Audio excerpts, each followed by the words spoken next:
Yo, what's good?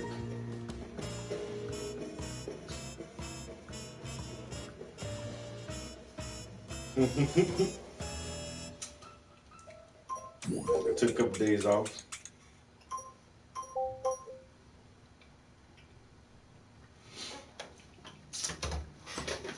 Not it's more like a staycation. I just took yesterday and the day off work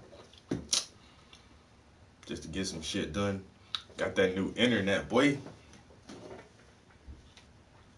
Had to get that new internet yesterday.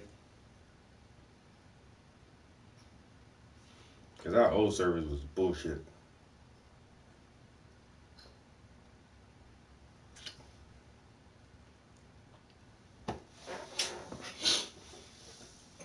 So now we testing this new internet out upstairs for the first time in a live stream. See how this thing work out. Fios? No, we got Comcast Xfinity. They said that Fios the best, ain't it?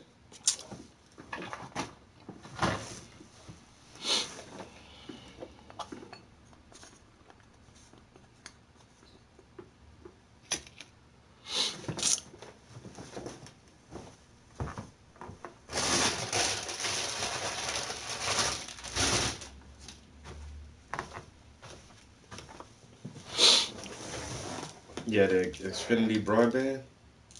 Mm-hmm.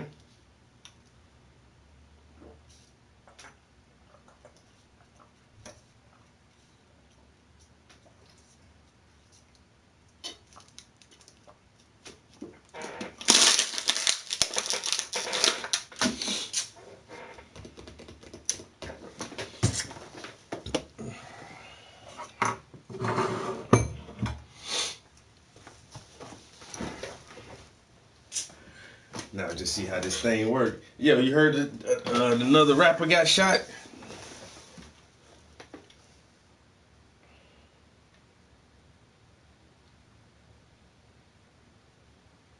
What that nigga name is? Takeoff.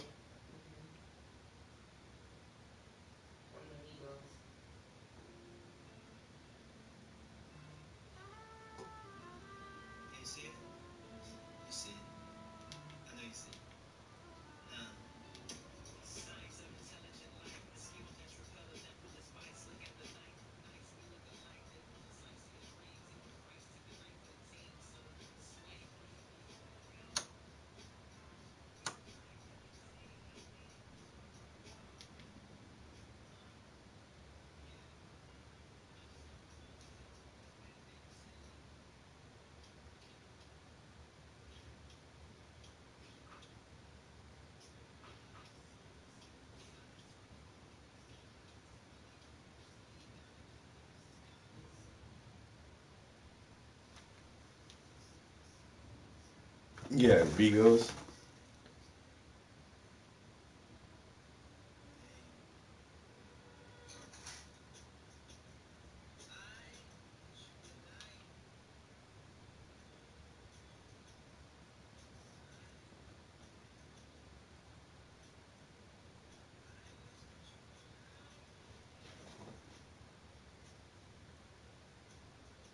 Yo, try to find this one song, yo.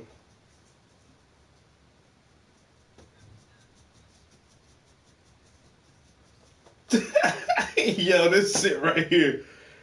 Yo, check him out now. Yo, D1. Yo,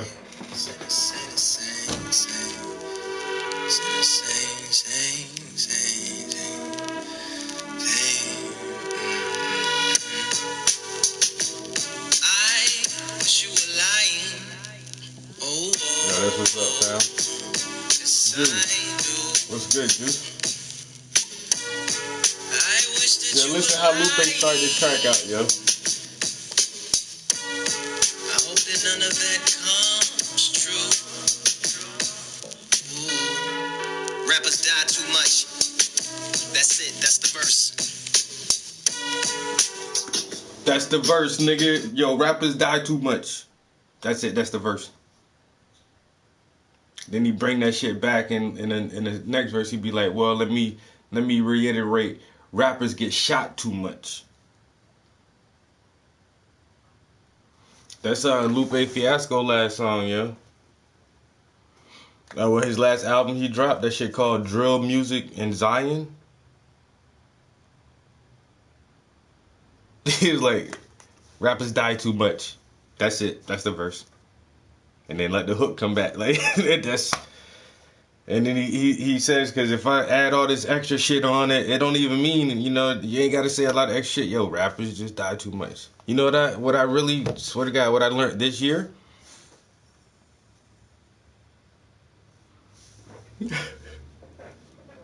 That's it. One bar verse, nigga. But what I learned this year, yo, that I probably like could have logically gotten to that conclusion if I thought about it, but I never really thought about it until like I forgot who really pointed it out, but record labels have life insurance on their artists. Can you imagine how much insurance a record label would put on one individual when they make billions of dollars? They can put fucking $100 million life insurance on somebody and hope this motherfucker die. Hope you die, bitch. Let us collect that insurance policy.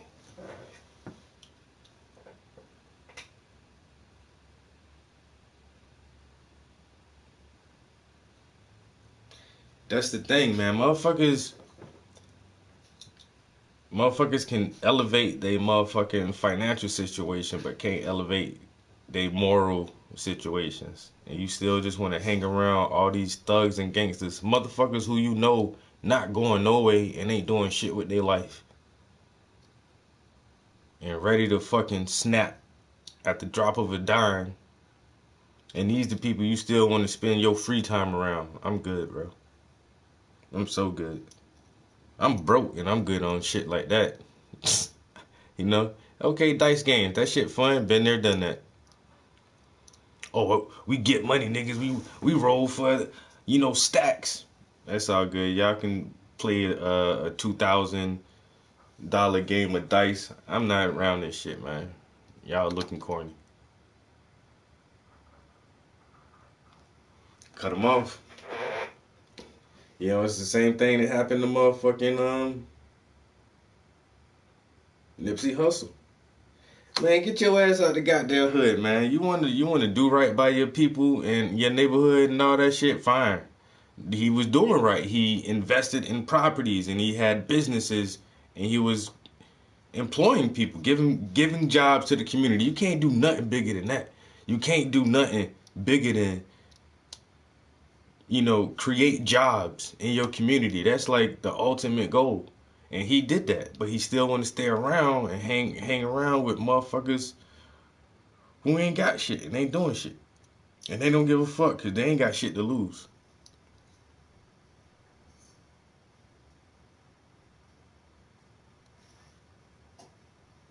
A goddamn dice game. This motherfucker out there rolling dice with some hoodlums, getting an argument over whatever, and pop pop. Goodbye. Now family's broken, dreams broken, and the motherfucking record label walking away with another check.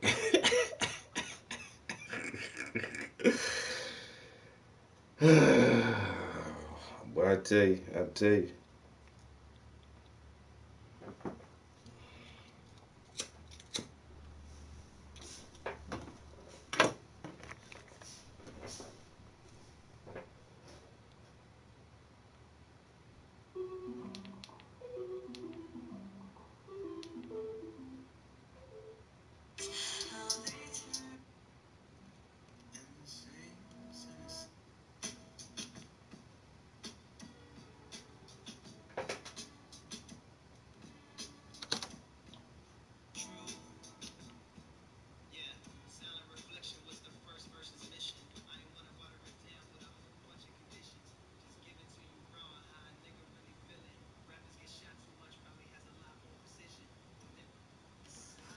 at the risk of a ban. I wish that you lied to me. I hope none of that comes true. Yeah, silent reflection was the first verse's mission. I ain't wanna water it down with a whole bunch of conditions. Just give it to you raw, how a nigga really feeling. Rappers get shot too much, probably has a lot more precision. But that was the decision. With that, I'm Rappers get shot too much, probably has a lot more precision. I ain't wanted to water it down with too many conditions. Rappers die too much. That's it. That's the verse. He let the beat ride, brought the hook back, and that literally was the that was his first word. Rappers die too much. Rappers get shot too much is probably a little more precision.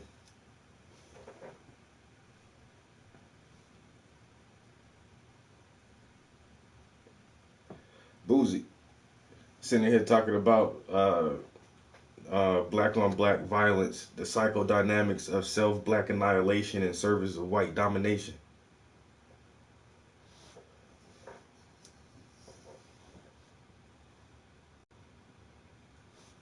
I never listen to these motherfuckers.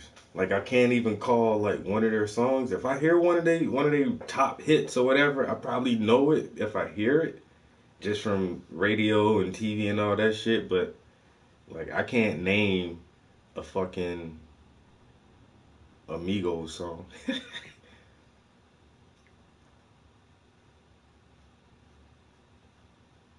Dangerous job, bro.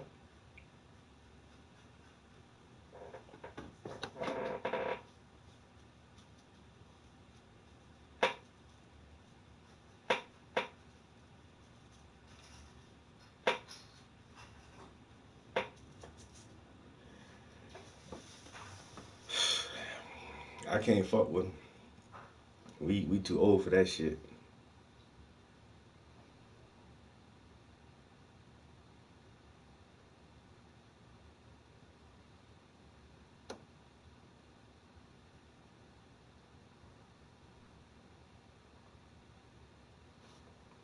Facts.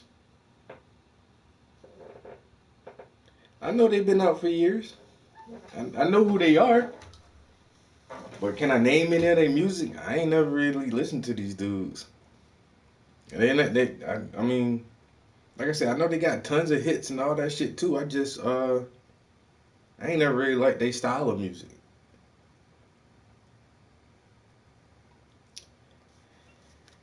It just not nothing. I don't know.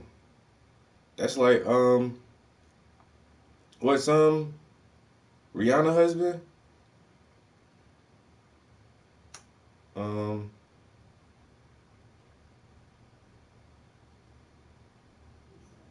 ASAP Rocky. Damn, my bad. Like that group, the Rocky ASAP gang or whatever. I don't know none of their music neither. And I know for a fact they got hits and they've been out for years and like, but I couldn't even call one of their albums one of their songs. I can't even name one. But I know like they hits have been so big. If somebody played one of their biggest hits, I'd probably like, oh, I know that song. I ain't know it was no nigga, you know. ASAP Rocky, yeah, but goddamn, he said I never heard of Migos. Like, goddamn, yeah, man. They just like some of these newer cats. I'm just feeling my age now, bro. Like, cause I be old, man. My old ass has no clue. I know who they are. I know of them. You know, I try to stay in the loop that much. But we got motherfucking Lupe. We got the Whispers greatest hits. We got some Toby Nwigi. Some Joey Badass, Killer Army, the Jizza, my man Ox, some Ransom, uh, some Tech Nine, some goddamn Kendrick. That's my cousin album right there. Some KRS One, some Benny the Butcher, some more Ransom, Big Crit, Nas. I don't know who this dude is, but that single was hot. Some Pharrell, some Mo Nas, Tyler the Creator, Lil Wayne, Jadakiss. Some more Ransom, Childish Gambino, Jeezy, some more Ransom, some more Ransom. Kanye West, Schoolboy Q, some more Ransom. Royce the 5'9", more Childish Gambino, Project Pat, Juicy J, Styles, Erykah Badu, Pusha T, Black Thought, some more Styles P, some Mick Jenkins, some more Styles P, some more Lupe, some more Styles, and more Styles. Some goddamn Talib Kweli, some J. Cole, and some Ab-Soul. I mean, and this a bunch of their newer stuff, but so that's the kind of music I listen to. All that other extra shit. If you don't sound like D Block, Mob Deep, a motherfucking Project Pat and them boys, I probably won't listen to your shit. If you ain't on some real soul, like some Erykah Badu or some good Childish Gambino type shit, I'm good, bro.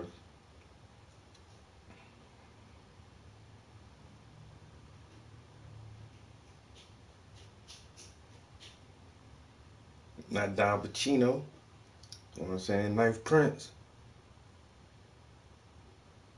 Yes, sir. I know that's right.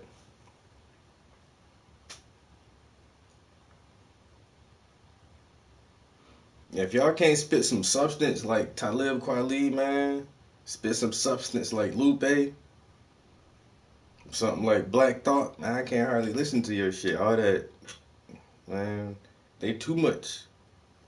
They too much of the same material out there. And I like Schoolboy Q gangster, but he get deep on some shit. And Ransom, that motherfucker gangster, but his shit come through hard every time. And Tyler, he just hella creative. Nas used to be gangster, but he grew up. He matured. He don't drop, man. Even when he was younger, he was still dropping hella fucking gems.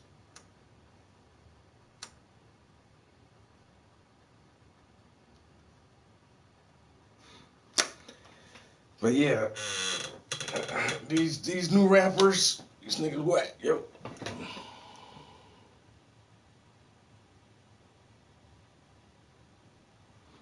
So I just had to go buy a Wu-Tang album, man. I can't listen to these cats. Let me get this motherfucking Enter the 36 Chambers.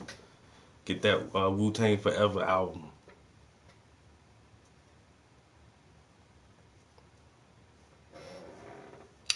Yeah, Black Hippie, but he fuck with Top Dog and Schoolboy and goddamn Kendrick.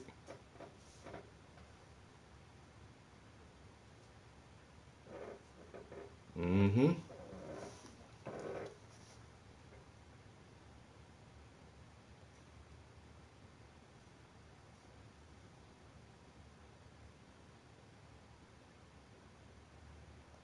That's crazy. I just listening to that Lupe yesterday, and that track came on Rapper Die Too Much, and then this morning, Rapper shot dead. Like this nigga was just talking about that shit. He was just talking about that. And then what? We just turn around and prove it.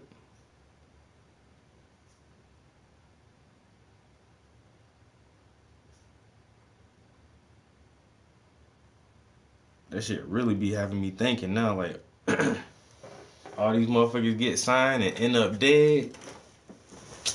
Bruh. Motherfuckers just be some sacrificial lambs.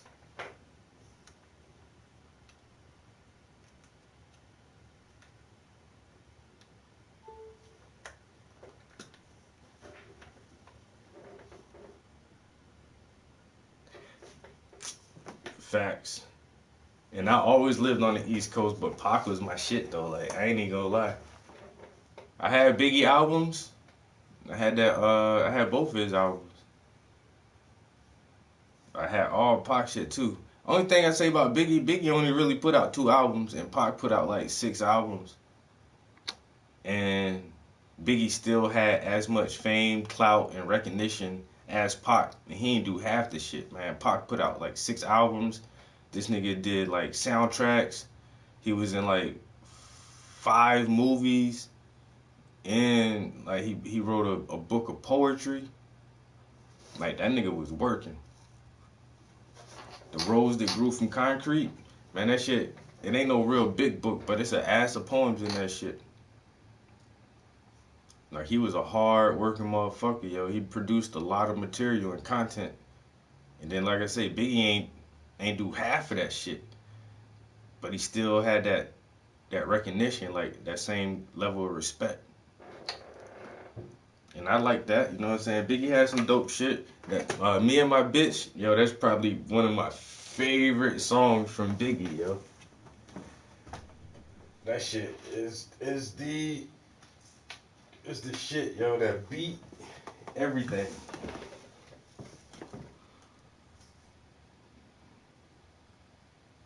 But Pac was just on some other shit, man. Pac was like on some revolutionary shit.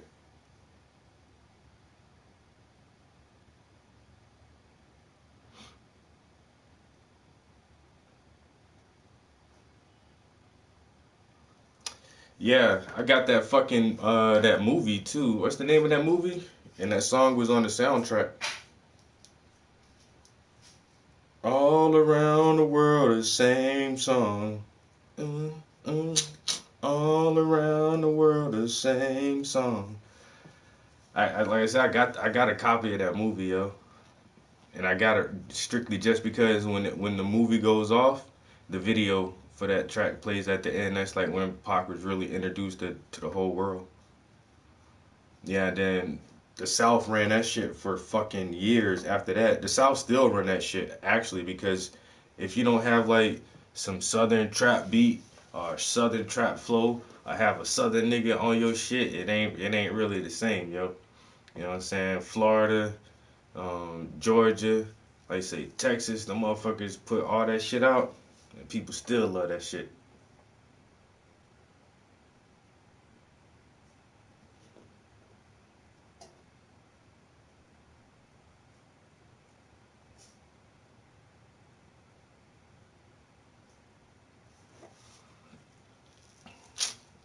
I mean, Cali always had their own sound, but the Cali sound ain't never really take over like the whole country.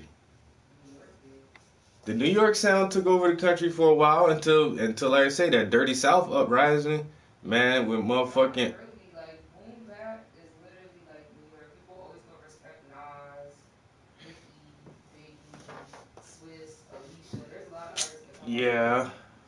yeah, I agree about the South, but it ain't only the but South. I feel like it's more man, South than New York. Scarface, goddamn, Trick Daddy, Ti, 8 Ball, MJG, motherfucking, even Uncle Luke, Ludacris, like them niggas had that shit popping back in the day. The Yin Yang Twins, yo, when that crunk when Lil Jon came out with that crunk music, boy, that crunk music had motherfucking clubs popping for summers, yo. Yo, that UGK, yo, the Underground Kings, yo, Outkast, yo, when Outkast came out, man, yo, I'm telling you, the whole South.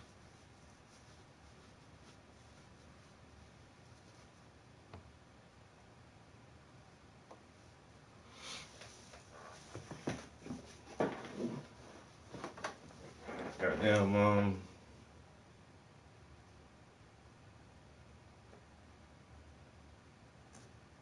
even Mike Jones and his crew, them niggas ran it for a whole summer. But goddamn, we had the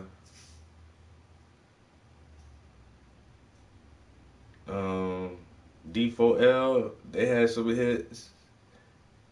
Got their damn, I can't think of the other group. The South had a lot of motherfuckers though. But then you say up north, man, they still had Wu Tang, Mobb Deep, motherfucking um. Oh, don't forget Nelly and the Saint Lunatics. They ran that shit for a couple summers. But then New York had Man, the Alcoholics, motherfucking, well, who the motherfuckers Busta Rhymes used to rap with back in Lords of the New School, like man, yo, New York back in the day, there was an ass of good ass groups coming out of New York too.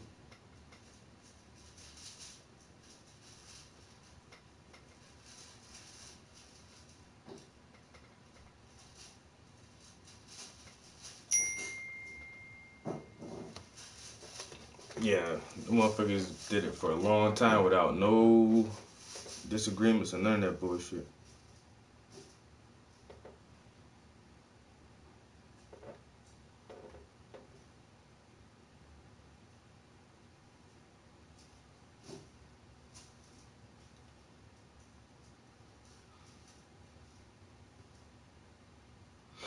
Still, one of my favorite groups of all time, the motherfuckers from Cleveland, Ohio, man. Boom, boom, boom, boom, boom, boom, boom. Tell me what you gonna do when it ain't nowhere to run. When judgment comes for you, 'cause it's gonna come for you. What you gonna do when it ain't nowhere to hide?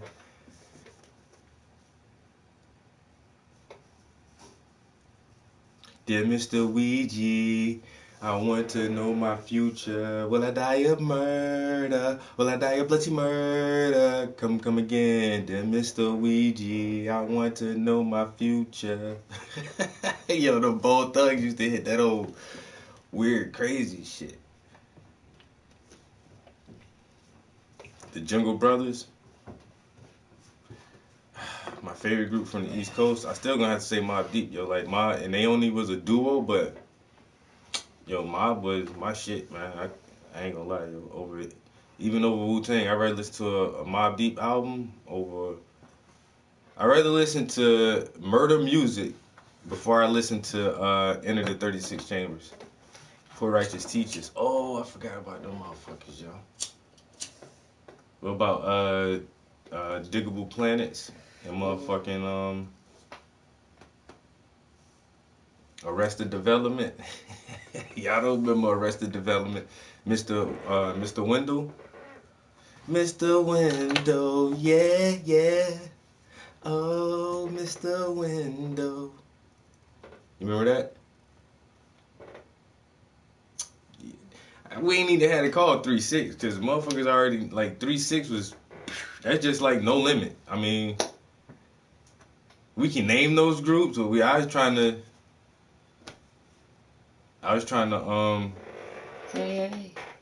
name a bunch of other groups that, that wasn't like that, but they were still like that.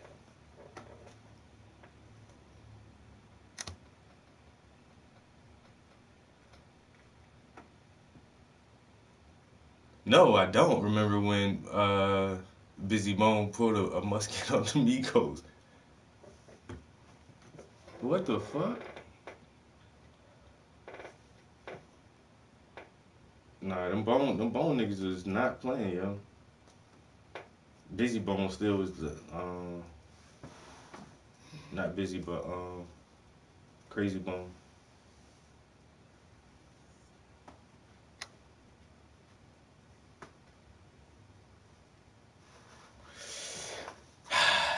Yeah, this is true, but it's still all the '90s, yo. Like I swear, like the '90s and the early like 2000, the 2005 was like some of the best all genres, like um, rock, pop, R&B, uh, goddamn rap and hip hop. Like there is like so much good music coming out in the '90s.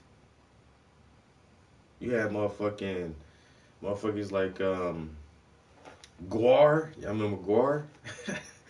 And fucking Green Day, 311, the Submarines, goddamn Linkin Park, Rage Against the Machine, Nine Inch Nails, Tool, motherfucking Corn, yo, Evolved. Man, yo, '90s had great music. Stone Temple Pilots, Soundgarden, like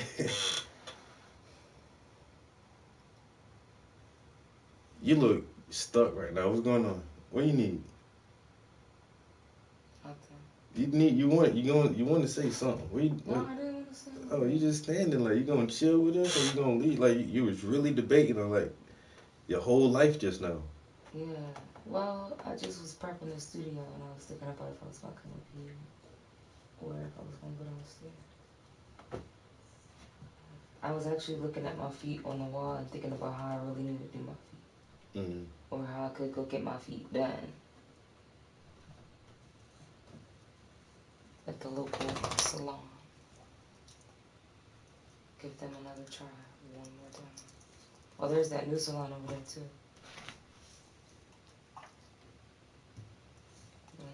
I was just contemplating, yeah. Alright.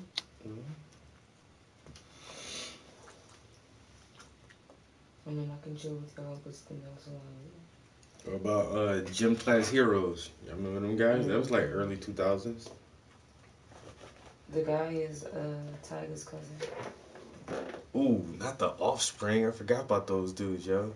Yeah, Guar. I called him out, motherfucker. You know I didn't like Guar. They don't really do vocal, do No, I just crushed the water. yeah, okay. Like 90s, early 2000s.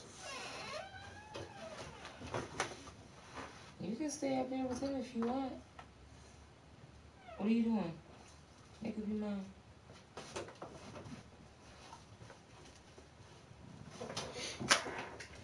All through the 90s and like the first 5 years of the 2000s, like music was still like it was like that.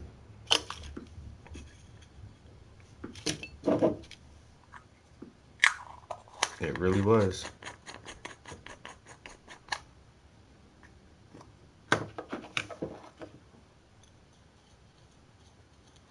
Not the Insane Clown Posse.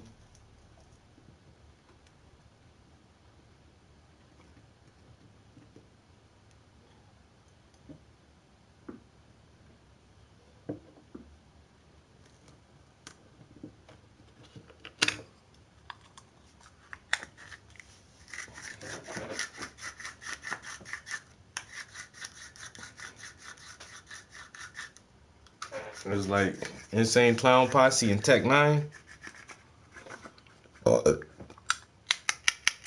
Tech Nine still kicking it too. I say, man, the old hair rappers, these motherfuckers been rapping for 30 years and still got good music. These new rappers, they've been rapping for 15 minutes and already ran out of shit to say.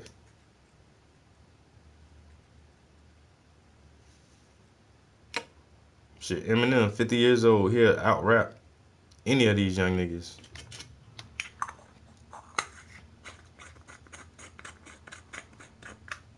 How y'all let a 50-year-old man out rap y'all?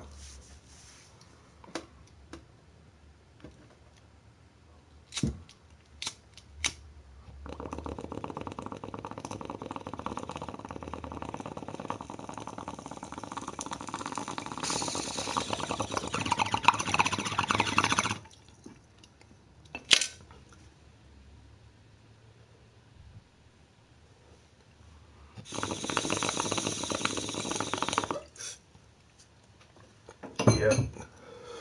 Like, what was the first niggas?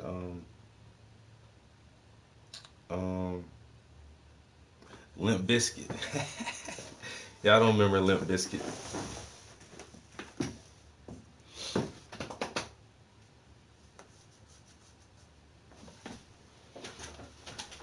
Oh.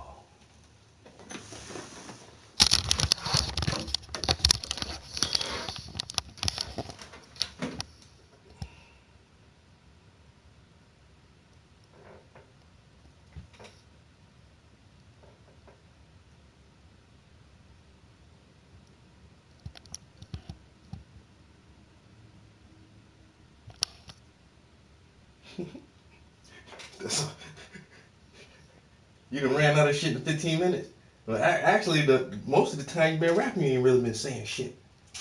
Give me the mic. KRS-One, come grab this mic. KRS-One like 50 something years old, and that nigga out rap all these niggas in the industry right now.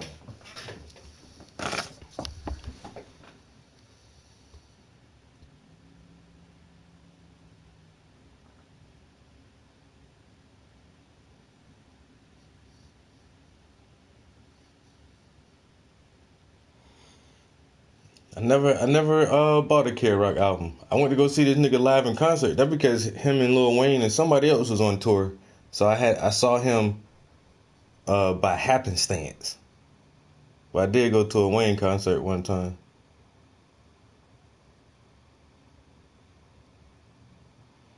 Five top MCs of the 90s?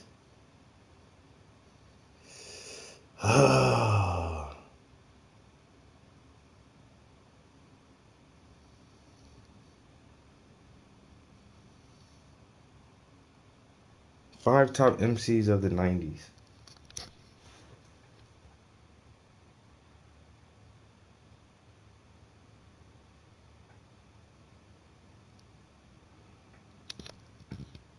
That's a tough one, bro. Cause I can throw motherfucking Big L and Gangstar in that shit. And then Andre 3000. Motherfucking Nas. And goddamn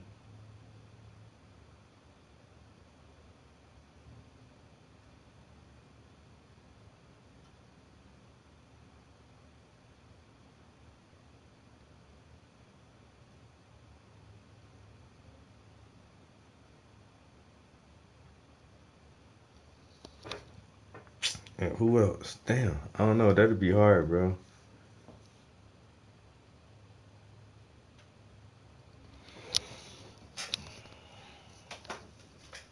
I'm trying to think who was rapping, like, cause some niggas did come out like right at the end of the 90s. I want to say Lupe too, but when did Lupe drop his first album? When did Food and Liquor was his first album?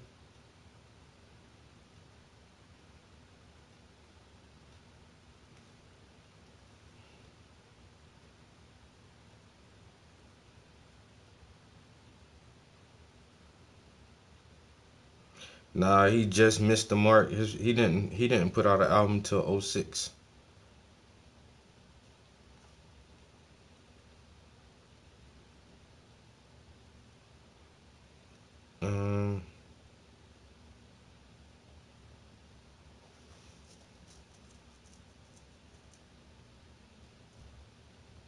Oh, Cypress Hill definitely had that shit. House of Pain.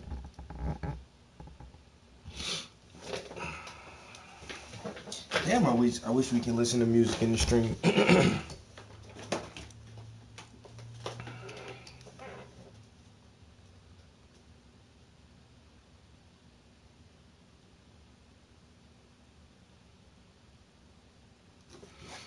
election was not stolen by fraud.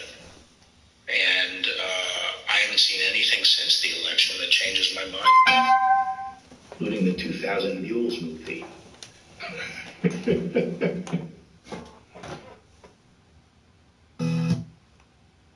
Yo, everybody saw that little clip I played about what the congressman had said about us.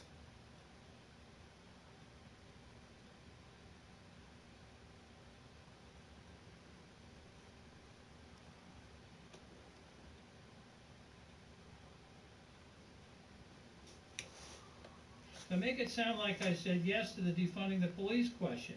One of the most dishonorable things I've ever heard. That's what he did. Right, Mr. Bogdan. That is a New York lawyer lie. Let me tell you what I did. I took the audio from his speech to the Black Scranton Project, a radical pro-crime group, and I put it on TV. Can you imagine talking to a group like that? This man stood on stage with John Fetterman, the most pro-crime lieutenant governor we've ever seen. A man who...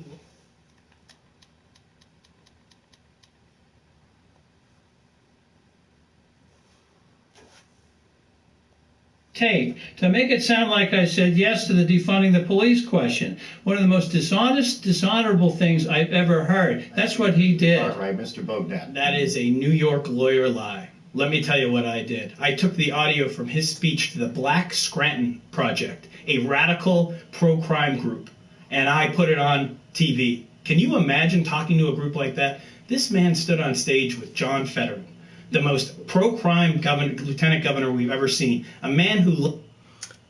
He called us a radical pro-crime group. Can you imagine talking to a group of people like that?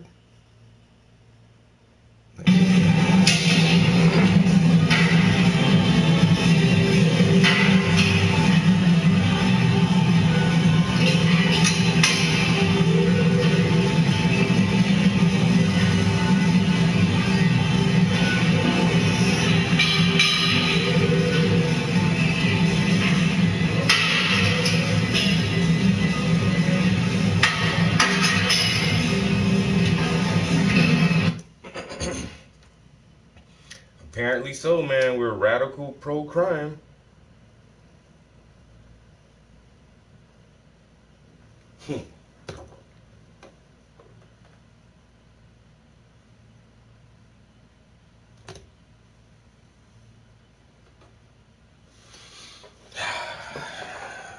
Yeah, it was so weird to hear that, but if that's how people want to describe us, that's on them. A radical pro-crime group, right? That's amazing.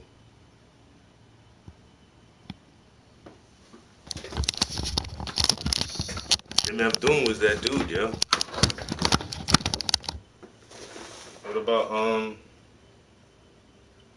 Spice One? Y'all remember Spice One?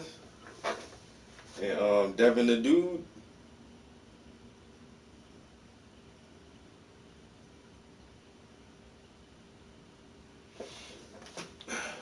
I might have to go grab me a drink and a snack real quick.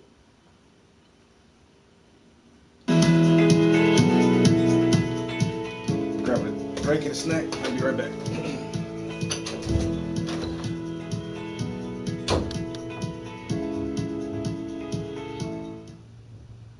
Scrutiny surrounding the negotiations for Europe's third vaccine contract with Pfizer signed in May and covering an initial 900 million doses for delivery in 2022 and 2023. It was the biggest COVID-19 contract signed by the European Commission. 900 million doses, that's a lot of doses. Probably there's a lot of scrutiny and examination before doses in that number are doled out. Certainly not the sort of deal you'd want done by text messages. The New York Times reported that EC President Ursula von der Leyen and Borla have been exchanging text messages leading up to the vaccine purchase agreement. In their own investigation, Investigate Europe discovered deals for doses happen behind closed doors between the EU and pharmaceutical companies. Why is this stuff all so shady? Why is it the contracts have to be blacked out? Why are the deals happening in secret? This is supposed to be democracy. When Britain left the EU, it's like, oh, that's a regressive step, it's not very democratic. The whole point of the culture that we live in when criticising other cultures, Russia, China, Saudi Arabia, whatever, is not very democratic, though, are they? Well, isn't democracy where government is an enactment of the will of the people? Now, surely we don't want to vote on when the bins are collected, although actually I do a bit, but we do want to vote on major issues and major deals and global medical emergencies that are funded at inordinate cost and generate incredible profits, and then the process is redacted. That's not democracy, is it? Let me know in the comments, let me know in the chat. New variants, international competition, and darkness around manufacturing costs have allowed Pfizer, BioNTech and Moderna to increase the bill for European taxpayers. So this darkness, these redactions, this lack of transparency, even if it's not something nefarious, and who's to say whether it is or not, you think it is, certainly what it does is increases their ability to glean profit without accountability. You want transparency in a relationship like that. You've got no power, you've got no transparency, you've got no accountability. What have you got? You've got a new form We should sue for slander. You've got systems where your voice, your visibility are all irrelevant. I don't know. I don't even think it'd be worth it, bro.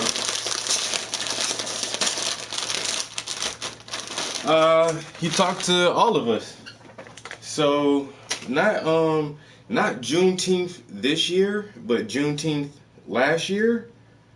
Like I said, he's a congressman, so they try to show their support for, different organizations in the community. So we had him there, and we had the mayor of the city was there, and one of the senators was there. His name Bill something.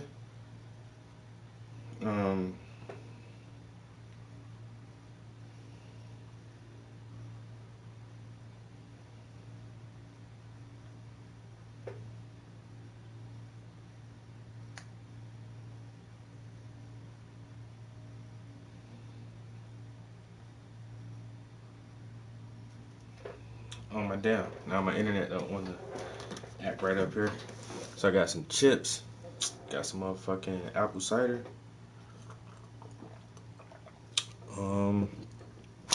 Yeah, my shit won't fucking load.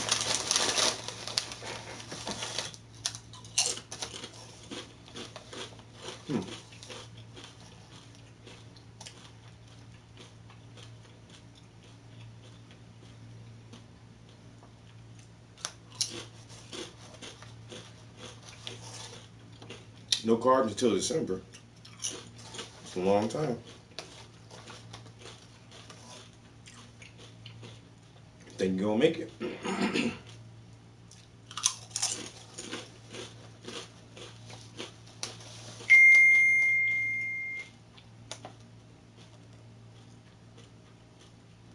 What?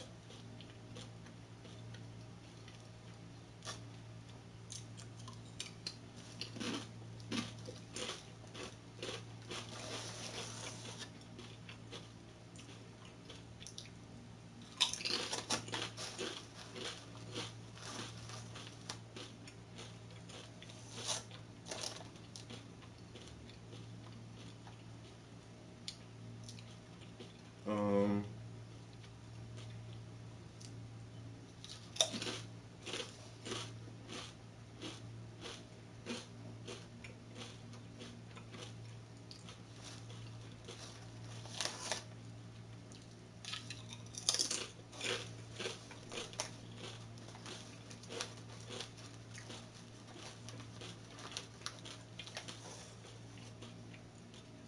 Man, that moving slow as fuck up here. But anyway, we have some pictures of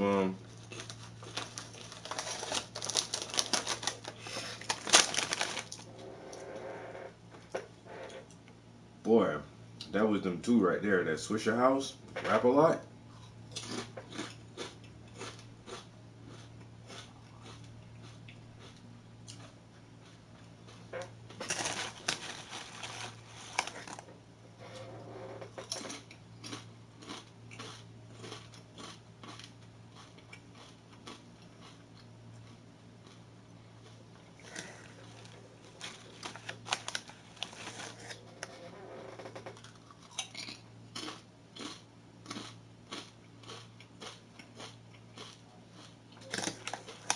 Little flip.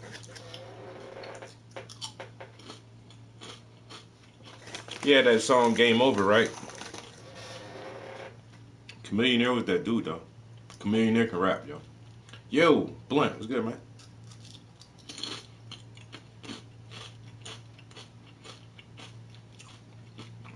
I couldn't tell you.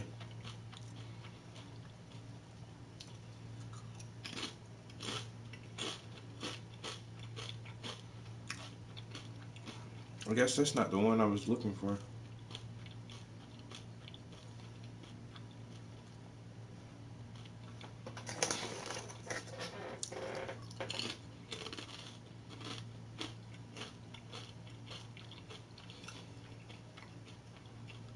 He said cider season. You already know. He drank that shit hot or cold.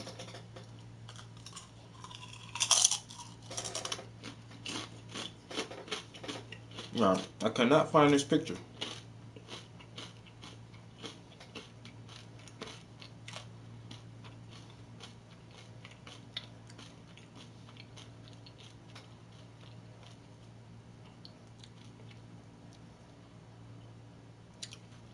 Oh, I think we probably edited.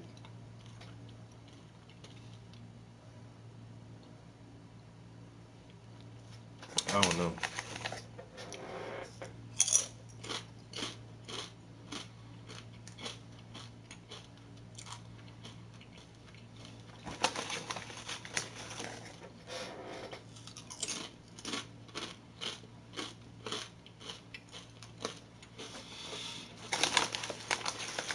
Like I say, also my internet moving slow as shit.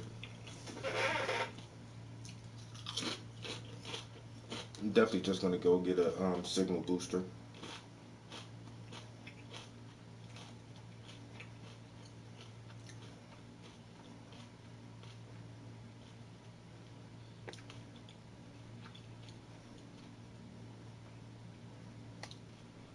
So here's the Juneteenth where it's talking about.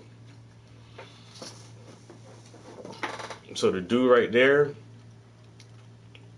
is the guy the other dude was talking to. That dude right here is like a senator, and then that's us, Black Scranton. And the mayor was there too. I don't know why you can't see the mayor, but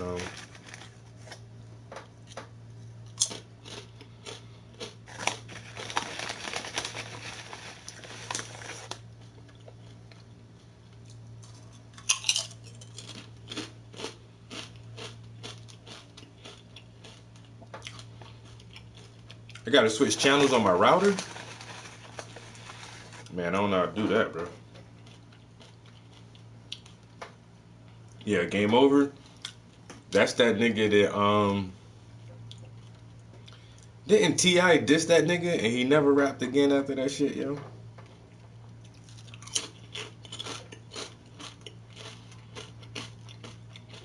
And then T.I. dissed another nigga. I guess the dude said in one of his songs, "Oh, you name all the greats from Atlanta, but ain't mention me." And T.I. came back like, "Nigga, who the fuck is you?" And that dude ain't never rap again.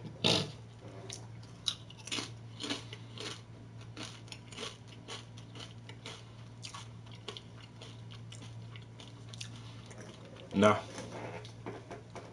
still ain't finished that piece, bro. I'm trying to get this shirt done.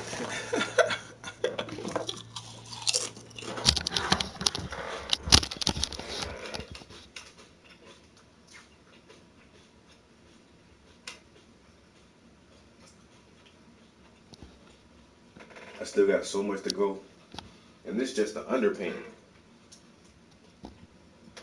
And there's gonna be like so much detail on this shit now.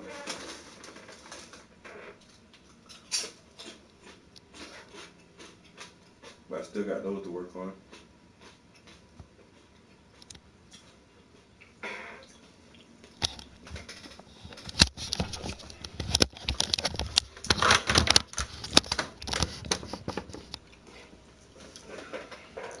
Somebody asked me to do a logo for him like last week or something. I forgot all about that shit. Dude texted me this morning like, "Yo, what's good with the logo thing?" I was like, "My bad, nigga. I got busy."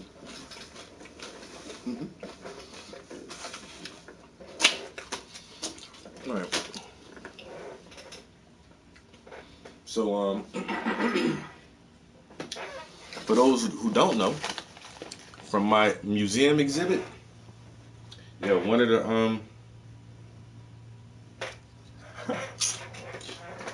nah,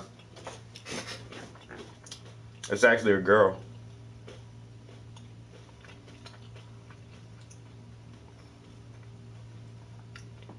She one of the homies though. She cool as fuck.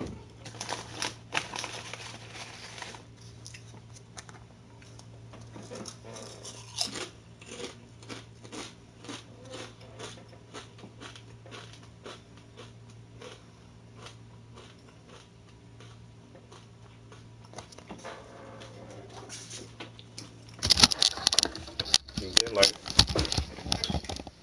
you get close to it. You got the fucking stencils in the back.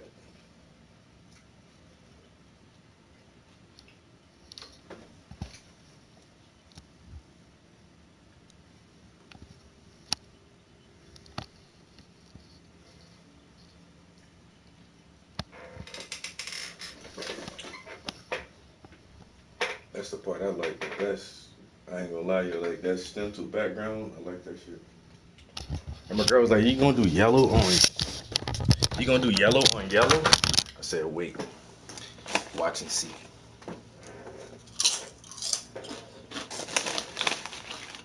It looked pretty good with the yellow on yellow.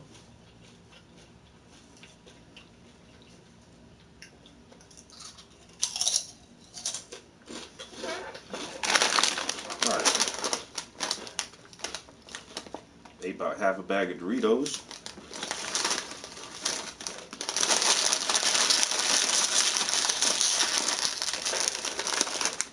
Oh yeah. now, hopefully between today and tomorrow, I can get the shirt finished. I ain't gonna do nothing to the hair yet. The hair might be like the absolute last thing I do on this piece. When I get her shirt done, I'll set this to the side. Then I gotta finish that little black one. Then get that done. Then that's only an underpainting, so I'll start back working on that. And when that's done, I'll come back to this and get all the good details on here. And hopefully by then, I have some more photographs or something else to work on. Because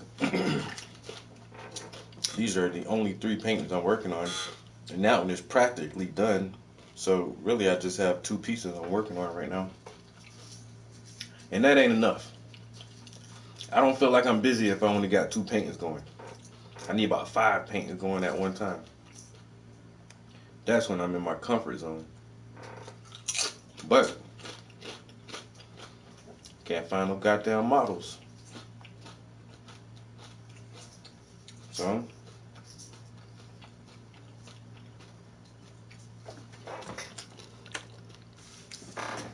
man said he's still at work. I gotta find some models so I can take some more reference pictures.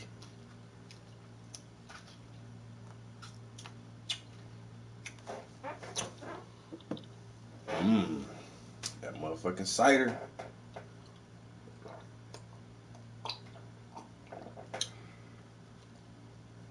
Damn, that shit good.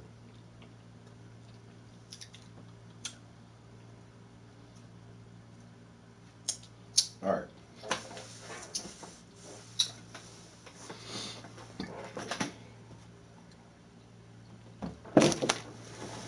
Okay.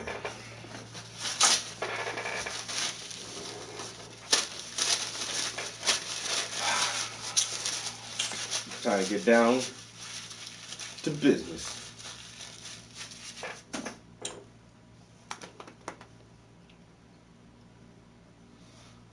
I think I need to change this towel right here too.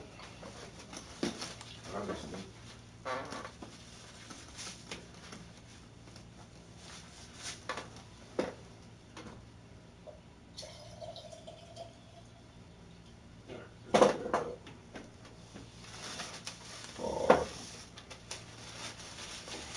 There's some clean, a little bit of cleanness on the back.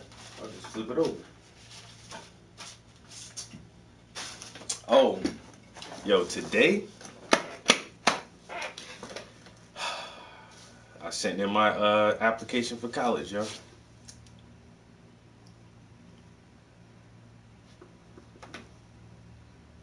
That's crazy.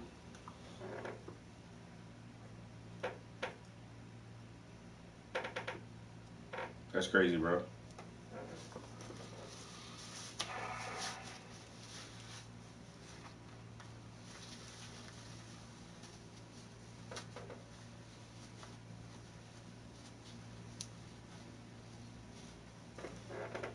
Bro, that's a busy ass job. Me, I'm much too lazy for that.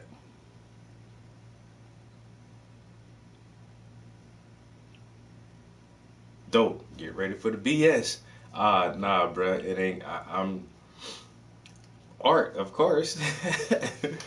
But motherfucking trying to get a fine art degree so I could be an art professor and teach. Just teach art, man. So I'd be able to teach on like a high school level or college level. But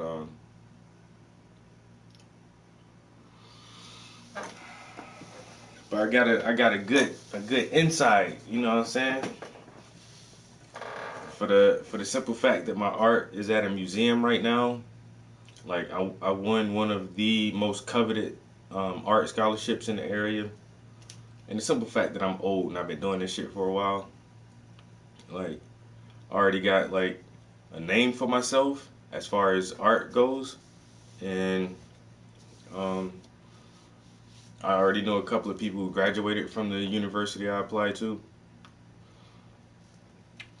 and for my opening night at the museum, one of the art professors came out there to check it out. Like, it was a lot of big name people who came to check out my work at the museum, and another university actually purchased one of the paintings from the exhibit. And so my name is out there on the college campus, and like at least in the art departments. And so I got the number of the art history professor at the university, and she's the one who's going to be writing my letter of recommendation to attend the school. And she already, like, when we were talking, she told me that she took a group of her students to the museum to like check out my art and examine that shit. And she was like, basically they won't have any choice other than to just fast track me, because I don't need to learn none of the fucking basics really. I just need the fucking history part, and then of course they're gonna make me take like language arts and math, theology. It's a religious school, so you have to take like a religious course. That's fine, you know what I'm saying? I'm good with all that shit. But as far as the art shit goes, like drawing one and painting one and intermediate painting, I'm skipping all that shit. Put me in all the advanced classes, let me do the advanced projects and get past that shit. And I'll just do all the book work and paperwork for all the other classes. And so depending on like where I score at, like when I do the math exam and all that shit, depending on how high of a score I can get, I may can like skip a couple of math classes. If I write some good essays or something, I might be able to skip like most of the English classes. And so hopefully I can get a 3-year degree in 1 year. You know what I'm saying? And so that'll cut out add some money in expenses. And then for that 1 year, if I can get enough fucking grants and all that other shit and scholarships, I might not have to pay for this shit, yo.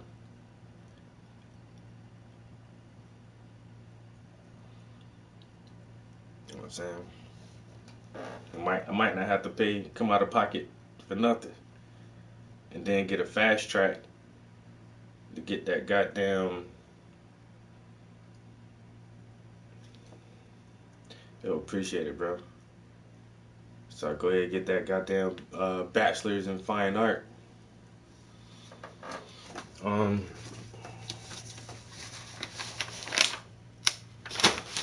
I thought I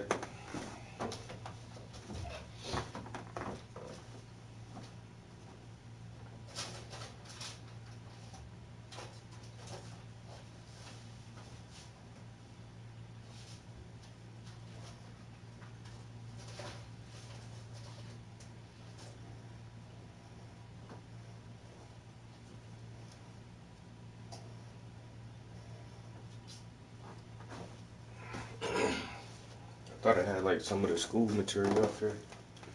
But the name of this shit is called the name of it is called Marywood University. And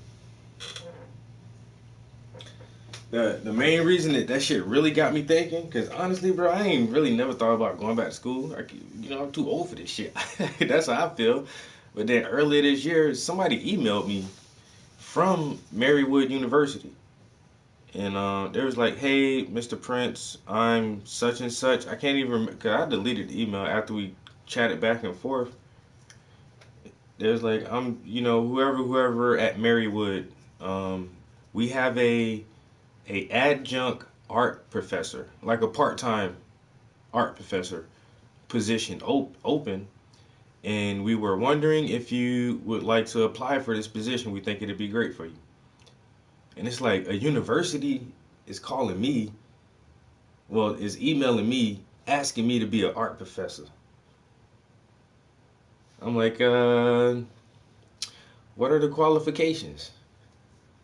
And it's like, well, you need a master's in fine art, or you can have a bachelor's in fine art and enough work experience as a career artist, and that would be just fine too. And I was like, I ain't got no degrees, yo.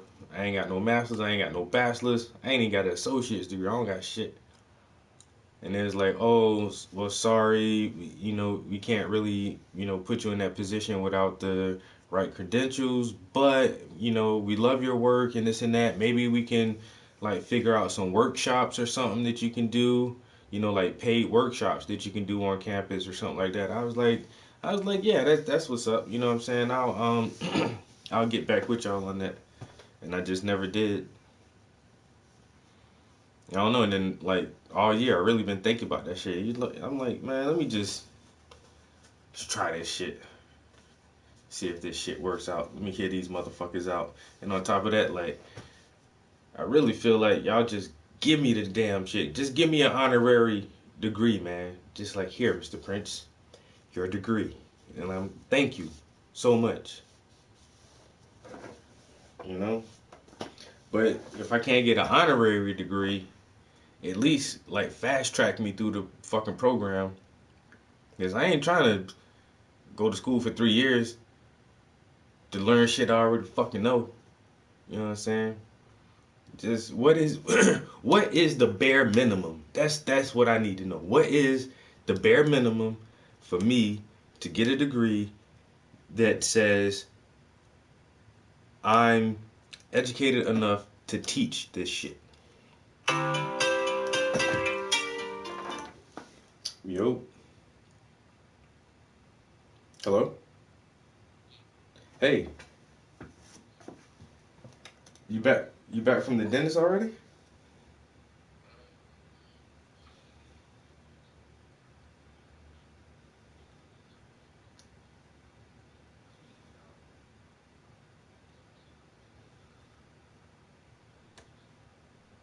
Oh damn.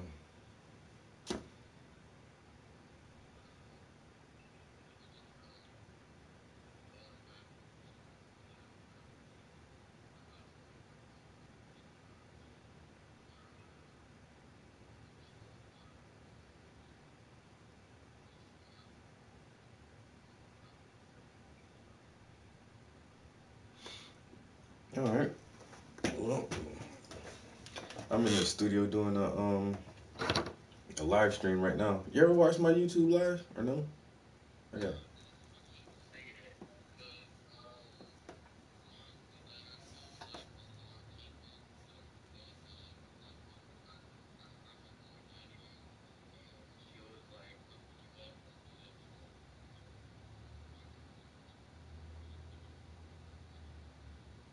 Oh wow. That's crazy. No.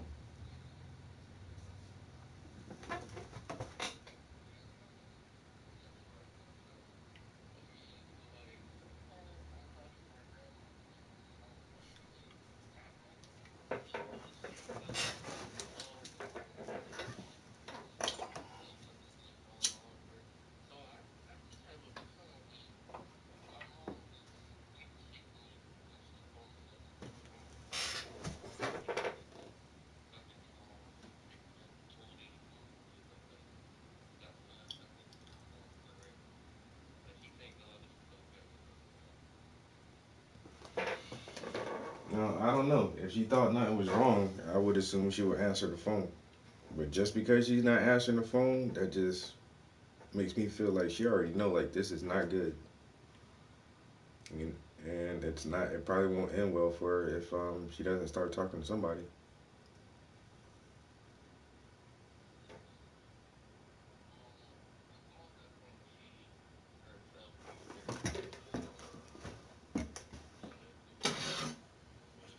Oh, she definitely does. We all do. Exactly. So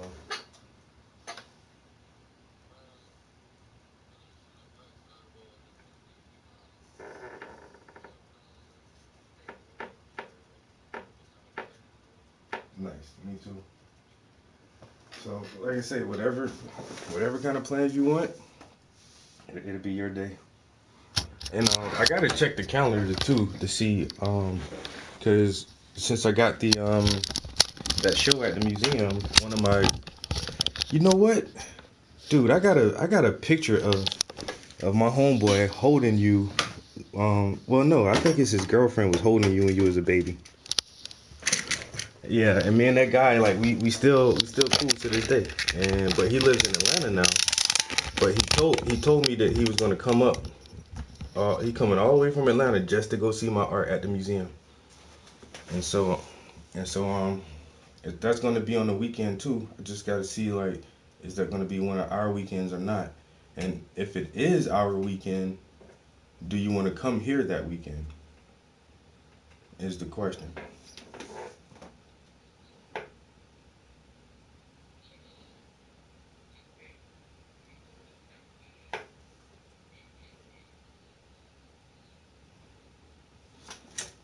Okay. Well, like I said, we'll check the calendar and check some times and stuff and see if and if you don't, that's fine too, you know. But but that's like only if it is on your weekend. Like if it's not on your weekend, then we won't worry about it.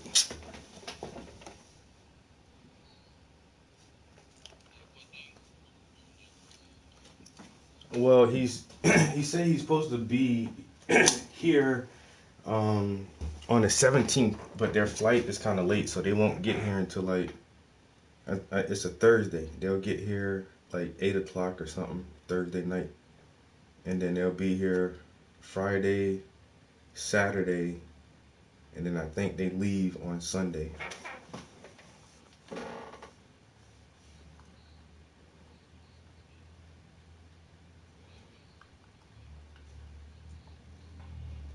Yeah. Well, that'll work too. Yeah. So if, like I said, I gotta check because I know the days, but I don't know how the weekends will rotate to see if it will be our weekend. But if it is, yeah, we'll just push it to Sunday instead of that Saturday.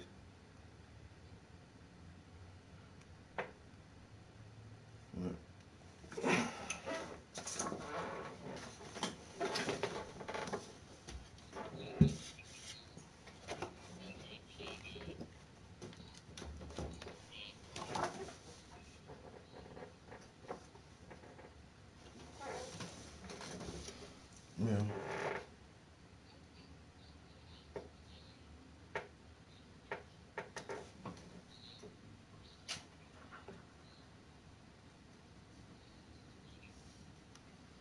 Nice.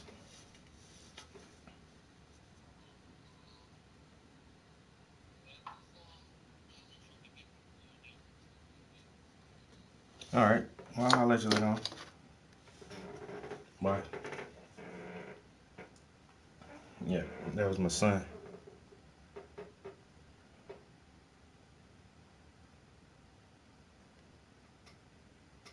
They're doing whatever they want to do. And even Let's this dude, see. an elected MEP, ain't even able to get a straight answer.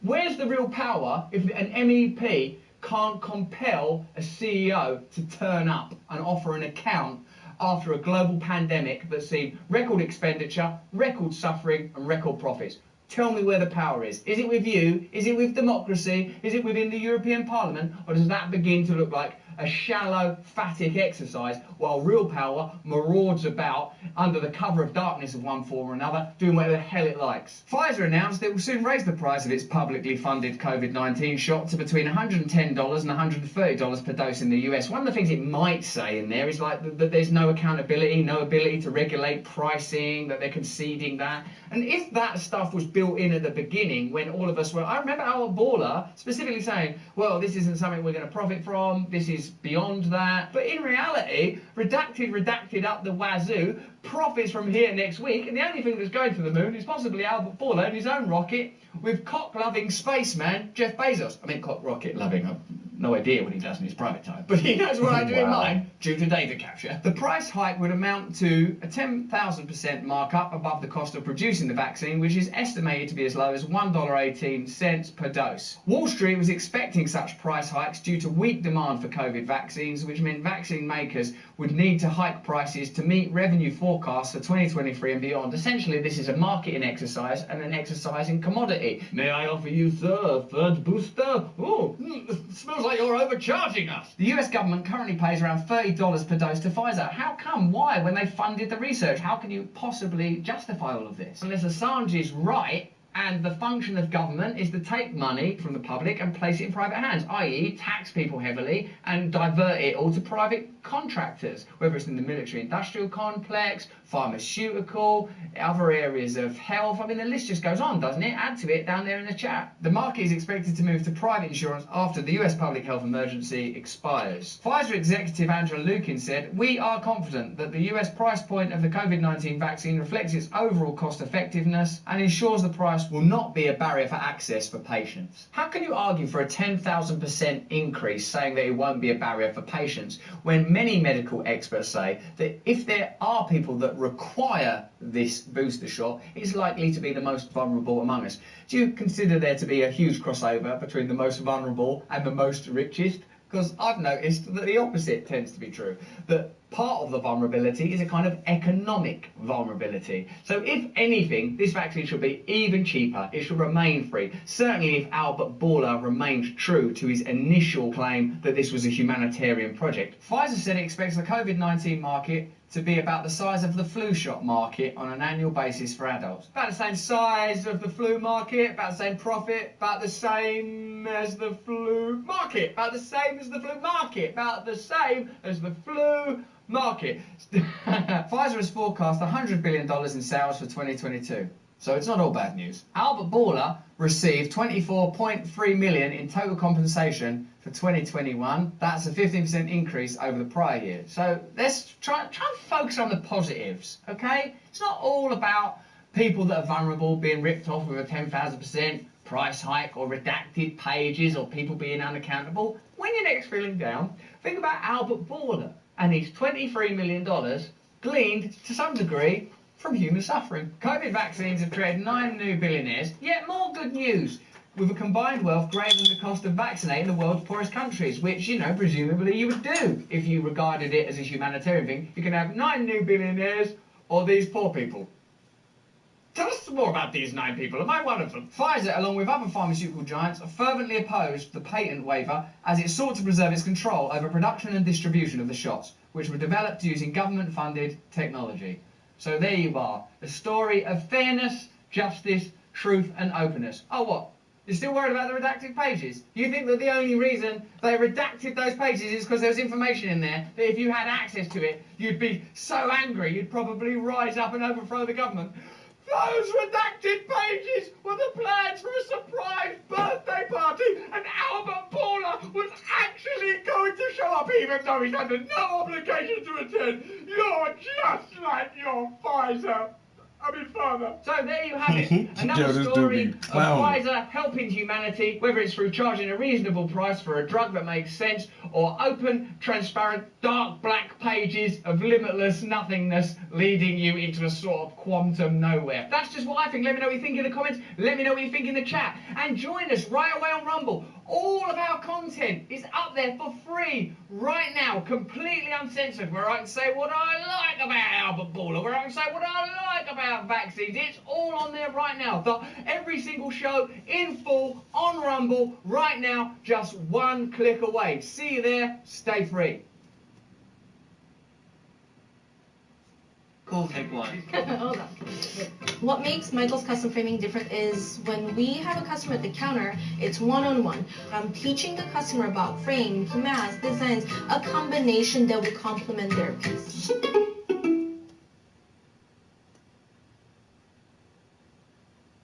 You're just like your father.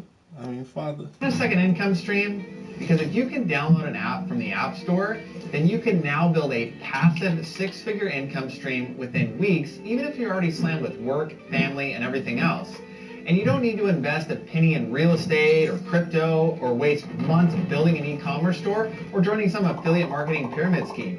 This is real, it's simple, and it's completely new. Here's how it works. I don't give See a the fuck small about business how that shit works, bro. Sounds like a pyramid scheme already. The Joe Rogan Experience. The other thing they did, the only thing that I saw in pharma personally that was shady Was the buffer. Man, I'm about to go get a would signal booster. they would do these courses on never off-label promote, don't talk about this, don't talk about that, and you would sign all these documents saying, I'm not going to talk about this. Yeah, definitely. And then a week later have us come listen to a thought leader in the field off-label promoting all the shit they told us not to talk about. Explain off-label promoting. So, let me think of an example. Example would be Zyprexa, and they got exposed for this on Zyprexa. Zyprexa was indicated essentially for, I'll do it a better one. If you look at OxyContin, how did OxyContin take over the marketplace? It's because what they did is they got the reps to go out and began to recommend Oxy. So originally Oxy was meant for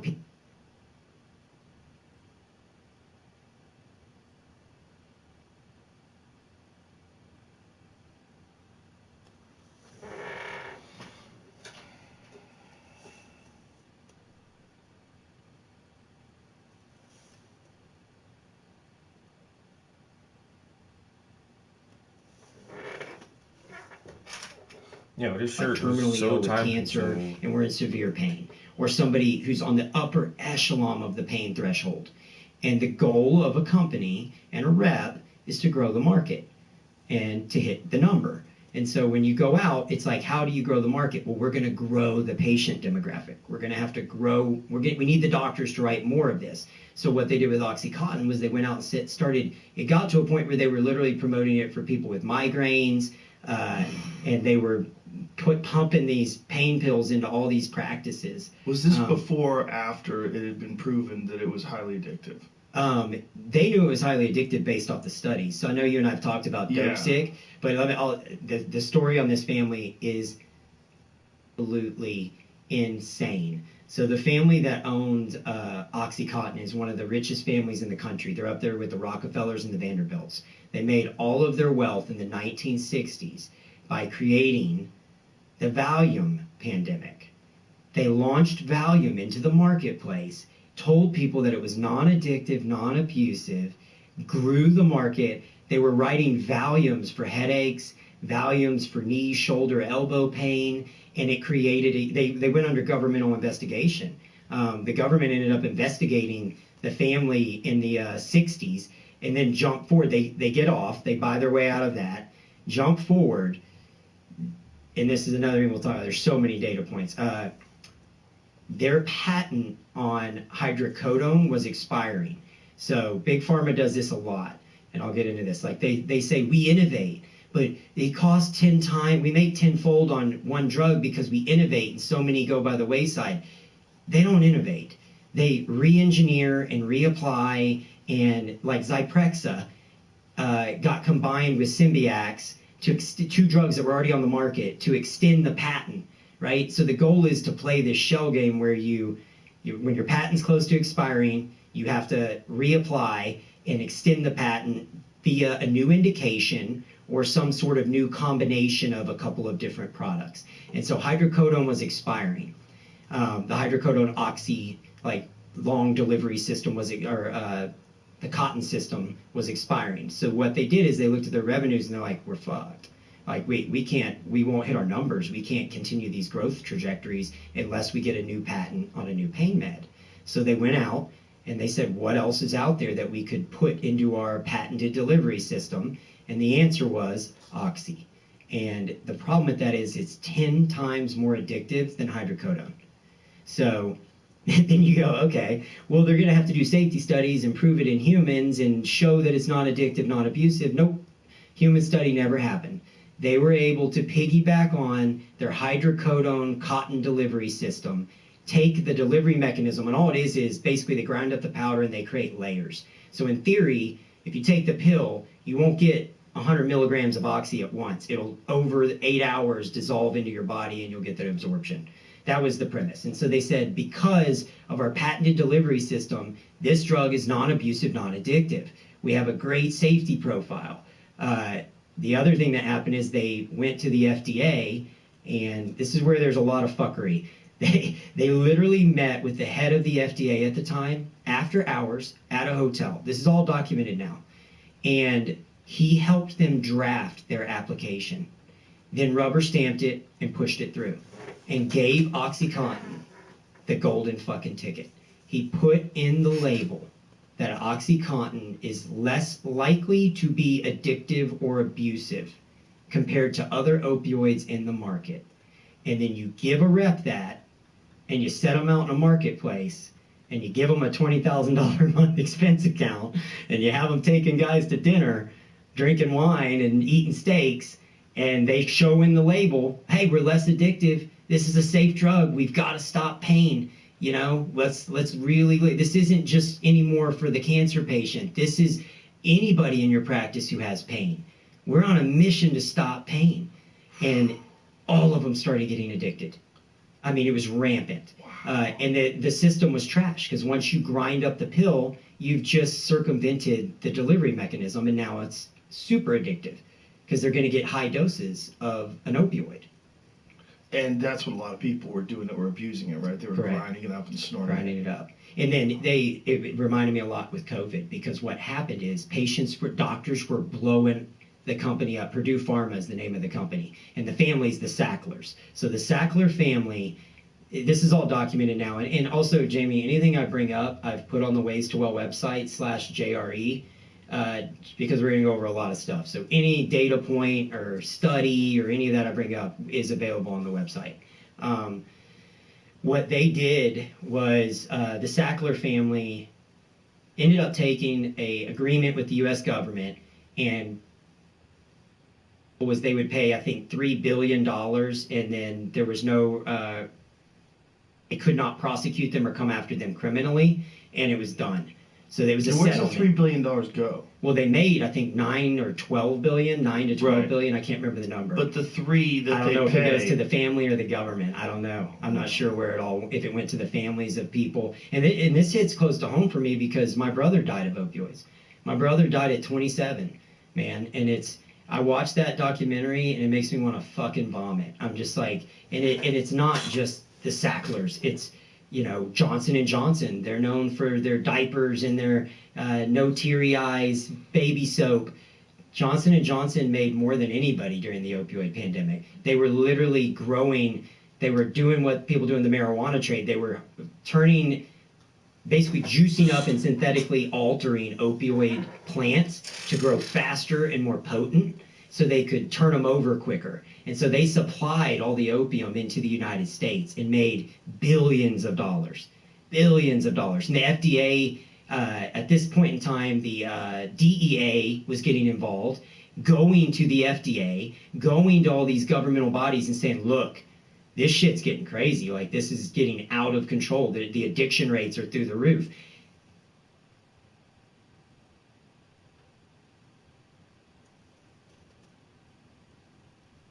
What Purdue did at that time was pivot and go out and educate doctors on breakthrough pain. These patients aren't addicted, they're just still in pain. And the way to fix it is to write them more opioids. So they launched a 200 milligram pill and gave people more opioids. Oh my God. There's a tragic, the one that is Dope Sick is like a docu-series, but it's not a documentary. It's like a fictional reality. Yeah.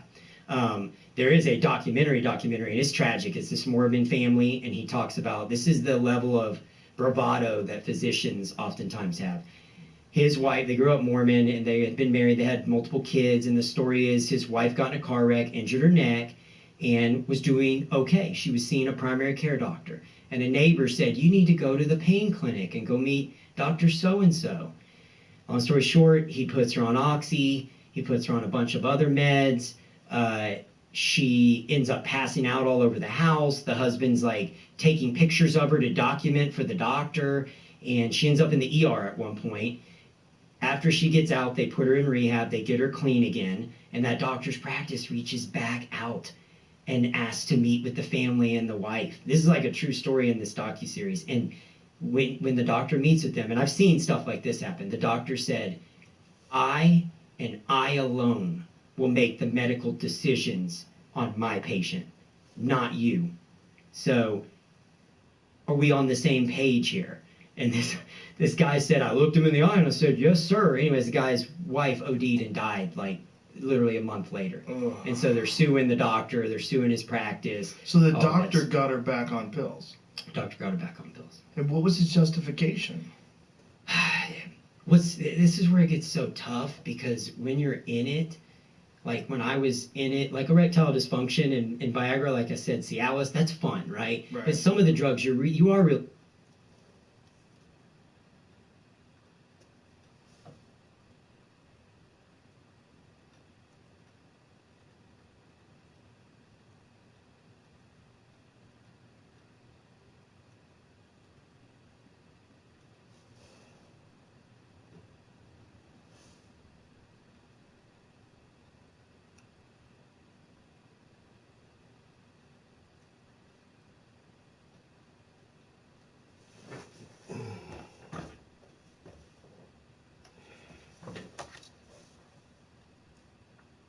About like, and so I think I do believe that there's good and bad in every person, right? And sometimes people's egos get in the way, and he's probably been to course after course. I mean, the narrative they spin in this is he made hundreds of thousands of dollars in consulting fees from Purdue Pharma and was paid as a consultant, and over a time span made, I think, like $300,000 or $400,000 off Purdue Pharma. And so of course he's going to push Purdue Pharma's product. Right. Is the narrative. But what I saw a lot was you begin to drink the Kool-Aid and bleed the belief, if that makes sense. Like, we're changing the world. We're going to launch these pain meds, and they're going to help. Because you're being financially incentivized for it, so you have a reason to think. You have a reason to be skewed, and then you're opening the door to let yourself be educated in a biased manner. Does that make sense? You're only listening to half the narrative, and that's a problem. And a lot of times physicians are listening to the big pharma company rather than their patients. God damn. So, I mean, and I experienced that. Like, we had a drug, Strattera, and it wasn't like a dangerous drug. It was a really safe drug meant to treat children with ADHD. And I was passionate about it. Like, I believed in it because I fucking failed kindergarten. I literally went to pre-first. There were kids in my class with helmets because I was ADHD and dyslexic. And at the time, the only thing on the market was Ritalin. And they said, we want your son on Ritalin, or we're recommending that he goes to, like, special education, basically. So I had to go to pre-first. And then I jumped forward. I'm 23 and had graduated college, and I'm making great money. And I see this drug that is non-abusive, non-addictive, that we could be using to treat ADHD in kids and have them not go through all the headaches that I went through as like an ADHD kid. I was like, this is amazing, instead of Adderall and all these stuff. And so you bleed it. Like, you get really passionate about it when you buy in. And nothing bad ever happened with that drug. It wasn't as efficacious as the company presented it to be. It didn't seem to work as effectively. Isn't that a weird case, though? Damn. I mean, is there ever a drug other than Cialis, which really does what it advertises? But are there, I mean, that's kind of always the case, that they exaggerate the benefits. Well, the biggest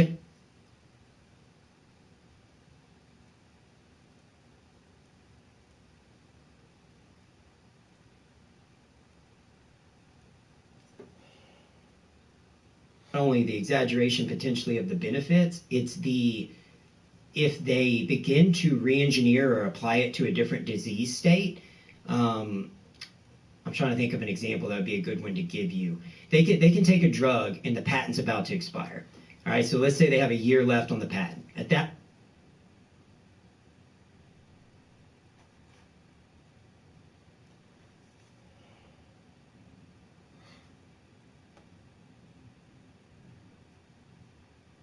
the company will begin to say, how do we extend the patent so we can continue to get insurance coverage and get paid and hit our numbers for Wall Street? We've got to get another indication. So when they resubmit for a new indication, just efficacy. They do not have to go back and do safety studies. And so they don't do human trials.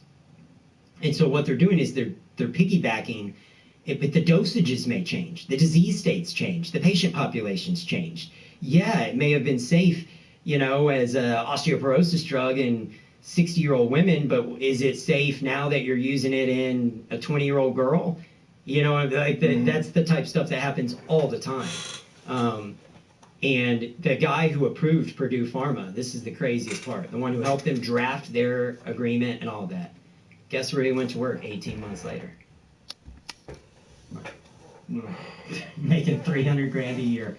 Which is always the case, whether it's in the financial sector or in medical. Yeah. Right? That's what they do. Mm-hmm. They always wind up working for some enormous corporation after they set the regulations that would benefit that corporation. They get a cushy job. I think it was 12 out of the last 15 heads of the FDA have taken jobs in private industry for a big medical or big pharma. And so I will say, being behind the scenes, it's the same. I've heard you say this about police officers. 90% of people, I think, are trying to do good. They're good people. But there are outliers in every capacity of life, period. Just because somebody works for the government doesn't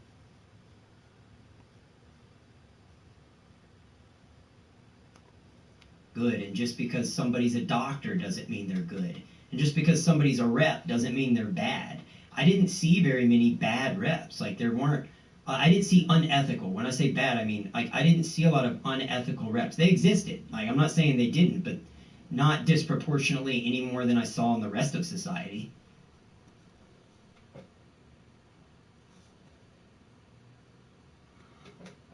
My stroke. I was just grateful to see Giselle and our kids. Politicians spend so much time fighting about the things that don't matter. I'll always be focused on what does.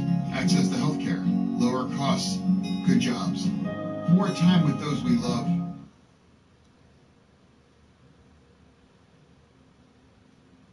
Five, 4, 3, 2, 1. Hanging up on us? We're live? We're live. Dr. Phil, we're live. Someone's calling you. What's going on? Some of those people I was trying to find. Now they said, oh, shit.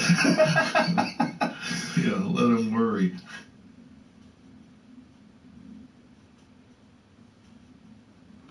Yeah, even with the new internet, I'm still getting a lot of buffering up here. All the year, still getting a lot of buffering, so I might take a break, honestly, and run to Best Buy and go get me a signal booster.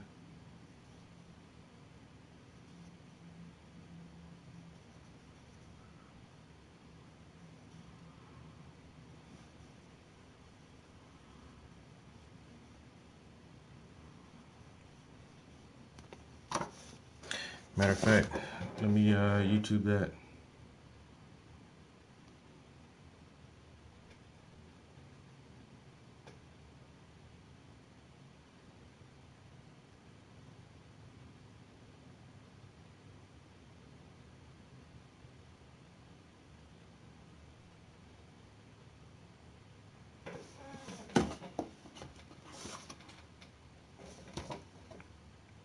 The right Wi-Fi extender can completely change your online experience, but there are so many to choose from with different levels of performance, so which one is actually best for you? In this video, we break down the top 3 Wi-Fi extenders on the market this year based on price, performance, and situations they'll be used in. We'll be taking a look at products in every budget range, so whether you're looking for an affordable, easy-to-use Wi-Fi extender, or you're looking for the absolute best of the best, we'll have an option for you. So if you're interested in finding out which Wi-Fi extender will be best for you, stay tuned. All the links to find the best prices on all the products mentioned in this video will be in the description below. The products mentioned in this video are in no exact order, so be sure to stay tuned till the end so you don't miss anything. First up, the TP-Link RE650, our pick for best Wi-Fi extender for ease of use. You don't need to be very tech-savvy in order to improve your signal, thanks to the TP-Link RE650, which features a convenient plug-in design that offers long-range coverage for larger homes and delivers plenty of power and data speed while remaining compact and unobtrusive. The extender is easy to move, so you can enjoy strong Wi-Fi wherever you need it. To find the best location for the extender, built-in indicator lights will help you find the best area. An LED turns red where Wi-Fi is weak and blue where it's strong to help you find the perfect setup spot. Setup is simple. Just press the WPS button on your router and then on the extender, and the RE650 setup routine basically takes over and completes the process for you. Once you're up and running, the extender takes the Wi-Fi signal from your router and amplifies it. The signal is distributed through the quad antenna array and sets up the most efficient path to transfer data between the router and the RE650, and then sets up a strong Wi-Fi signal to serve your multiple devices and deliver seamless gaming and streaming to the farthest corners of your home. For certain devices like game consoles where wired connection is desired, a gigabit Ethernet port lets you plug into your network for a high-speed wired connection.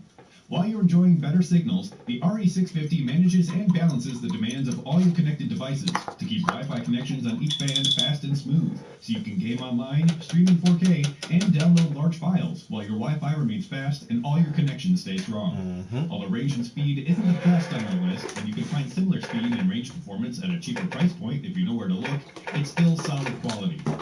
If you're looking for a Wi-Fi extender that's easy to set up and use that also does a great job significantly boosting your Wi-Fi range, the TP-Link RE650 will be the perfect choice for you.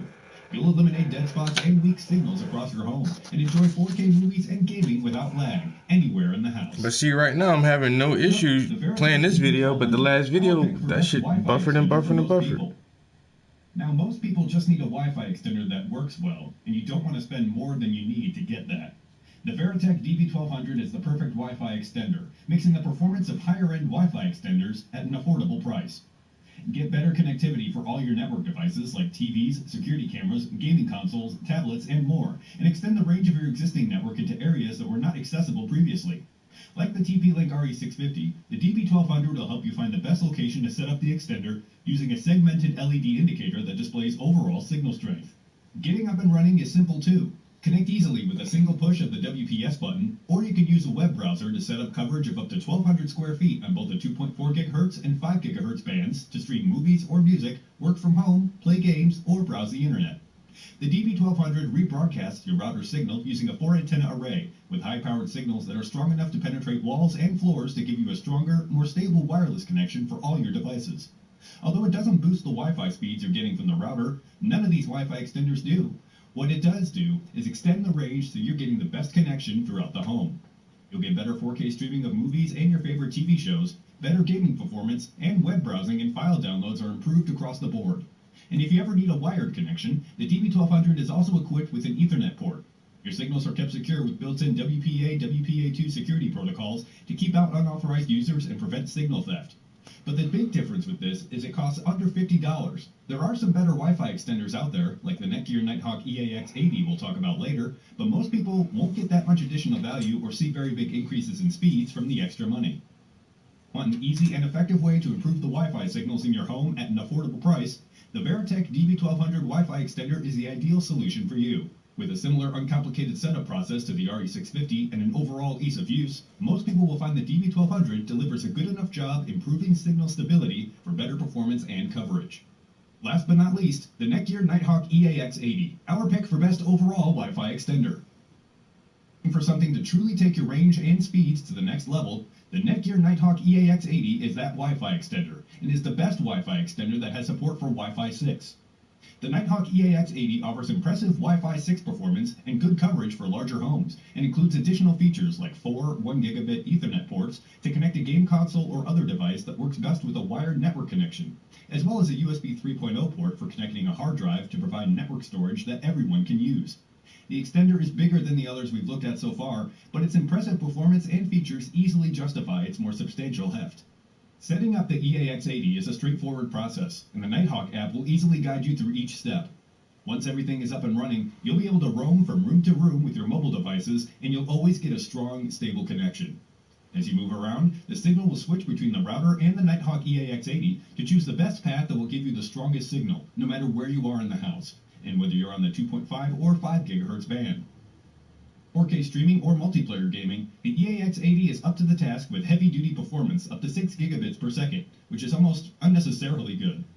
To set up coverage for a very large home or area, one device can cover up to 2,500 square feet, but you can also choose to build a mesh network using additional EAX80 extenders and link them together to scale up a mesh network that can easily cover several thousand square feet. If you're looking for the best overall Wi-Fi extender that supports Wi-Fi 6 and is still relatively easy to set up, the Netgear Nighthawk is what you want.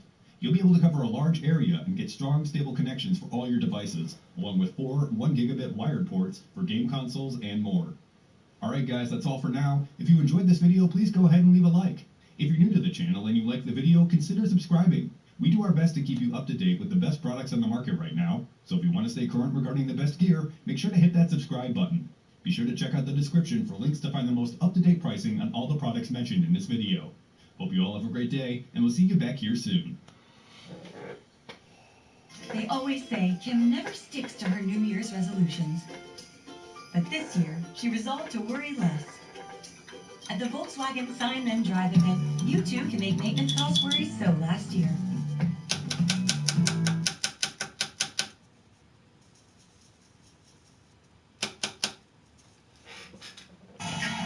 Because 3 is better than 1.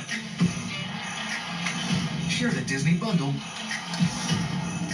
with your entire family. I'm in. Fantastic. Get the Disney bundle today. Only $13.99 a month.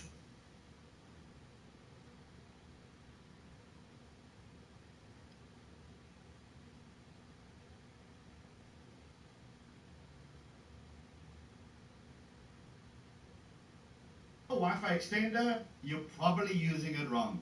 You see, we get Wi-Fi extenders and we get Wi-Fi repeaters, and they look the same, are supposed to get us better Wi-Fi in areas where there is none, but they're slightly different, and it's that difference that makes a big difference. Now, it certainly doesn't help that companies are using the terms interchangeably, so today, let's look at Wi-Fi extenders, Wi-Fi repeaters, so you don't buy the wrong product and wonder why you spent this money. Okay, let's do this.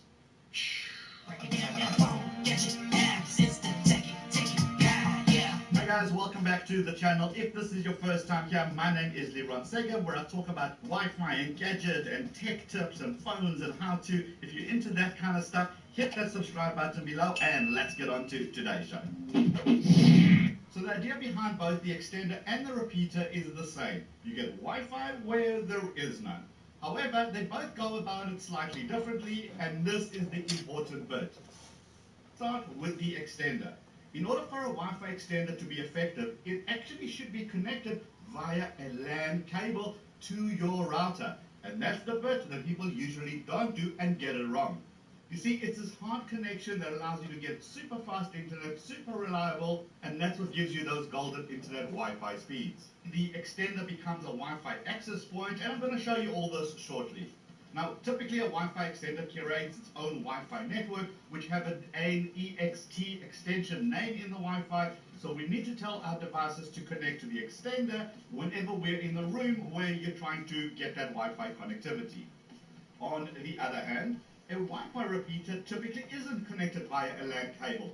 It picks up your existing Wi-Fi signal and transmits it or rebroadcasts that signal.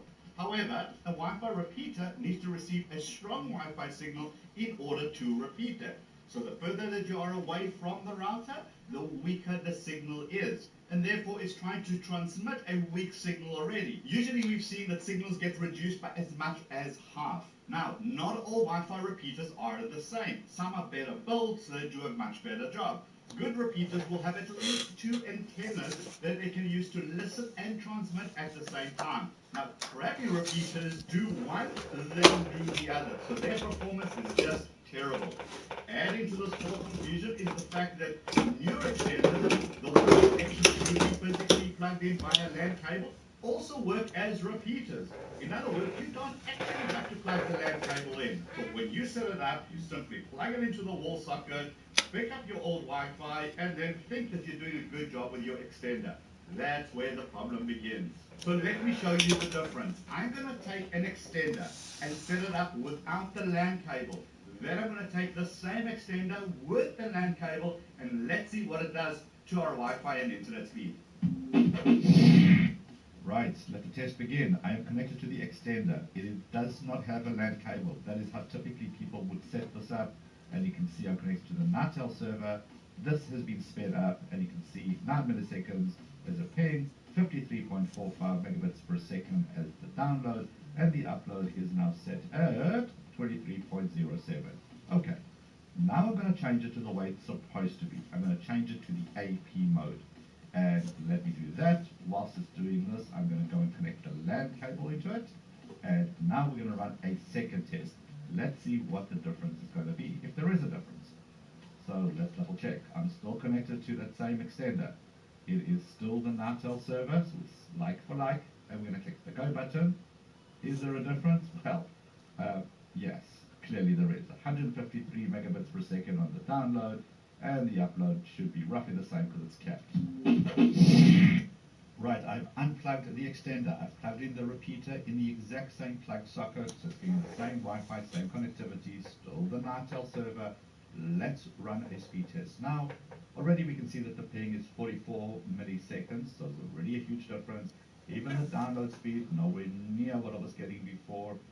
So just by this test alone, you can see there's a difference between an extender and a repeater when it's plugged in versus when it's not. And there you have it. So when you're deciding between the two, if you're able to hardwire the extender, that is the ideal for best performance. If you're not, well, you might as well go for a repeater. It's just cheaper. But remember, don't place it at the very edge of your Wi-Fi. Place it somewhere in the middle so you're still getting a good signal for it to rebroadcast, giving you much better connectivity when you do pick up that repeater.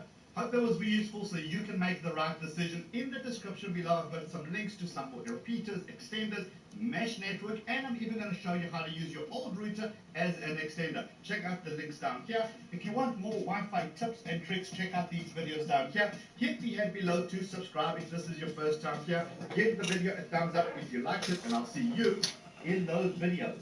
Let's go.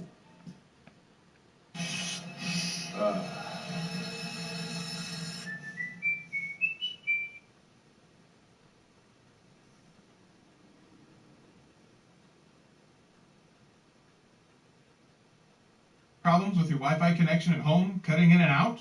Or do you have problems with it running way slower than it should?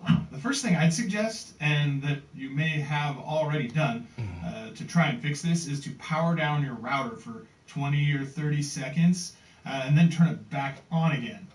Depending on the cause of your problem, this may fix it. I don't know what it is with computerized devices, but occasionally they hang up for some reason and just need to be reset, and powering them off and back on again fixes it. However, there is another reason you could be having connectivity issues or just really slow internet and wireless network speeds. You may or may not know that Wi-Fi operates using radio waves. I'm probably dating myself a lot with this next example, but if you've ever manually tuned a radio, you've experienced when you get right between two stations that are close together and can hear them both at the same time. In this situation, the channels are interfering with one another, making it difficult to make out exactly what is playing on either station. It's only when you tune in completely to a single station that the sound becomes clear. Now imagine what it would be like if both radio stations were broadcasting on the exact same frequency. You'd have that interference all the time. The same thing is true with Wi-Fi. Most routers nowadays broadcast on the 2.4 and or 5 gigahertz bands. What many people don't know is within these frequency bands there are different channels you can choose to broadcast your Wi-Fi network on. If you have a lot of neighbors that live close together, especially in apartment complexes and townhouses and stuff, you can have a lot of Wi-Fi networks in close proximity to each other. This in and of itself isn't a bad thing. The city you live in probably has dozens of different radio stations, and there's no problem with any of them when you're properly tuned into the one channel's frequency. However, if your network and a neighbor's network that lives close by are broadcasting on the same channel or on channels that are very close to one another, you can get interference from your neighbor's network, causing connections to your wireless devices to drop or just be really slow. So how do we fix this, Brian? You've been talking for over 2 minutes now and haven't given us a solution. Okay. The first step is to find out what channel your network and your neighbor's networks are broadcasting on. You can do this really easily using a free Wi-Fi analyzer app on your smartphone or tablet like this one. Once I launch the app, you can see all the different Wi-Fi networks near me. You'll notice some numbers along the bottom here and on the left side of the graph. The numbers over here are the decibel milliwatts. As I'm sure you've guessed, this is the measurement of the radio signal strength. The closer the signal strength is to 0, the stronger the signal. My home network is the closest one to me, so obviously it's the one with the strongest signal here. Along the bottom of the graph are the channels that are available within the 2.4 gigahertz band. If I tap 5 gigahertz here at the top, then it will show me all the 5 gigahertz networks my phone is in range of. Switching back over to 2.4 gigahertz, my network is on channel 11, but because of the way radio waves work, there is some bleed over on the channels both above and below that channel, which you see here on the graph. Most all of my neighbors are using channels 1 through 9, which is why I chose channel 11 for my network. But at the same time, all my neighbors' houses are far enough away that their signals are weak enough they wouldn't interfere with my network anyway. Just FYI, a signal above negative 50 dBm or decibel milliwatts is considered a strong signal, and anything lower than negative 70 is weak. So like I said, I'm far enough away from all my neighbors that I could actually broadcast on the same channel they are without it affecting the connectivity to either my network or theirs. However, if you live in an apartment or something and have neighbors above you, below you, on either side of you, all broadcasting on the same channel or on channels very close to one another, then you will most likely experience some kind of connectivity problems. Okay, so I'm finally getting to the part where I explain what you need to do to fix this. You'll need to log into your router from a computer or other device. If you don't know how to log into your router, you'll have to find your owner's manual or look it up online and find out how to log into your router.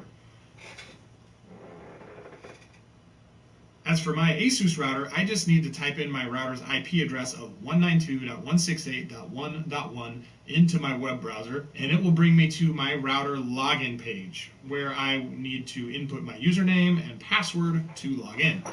Unless you have the same router I do, your dashboard will probably look very different than mine does. But you should have most of the same or very similar options. To change the channel your network is broadcasting on, you're going to want to go to your router's wireless settings.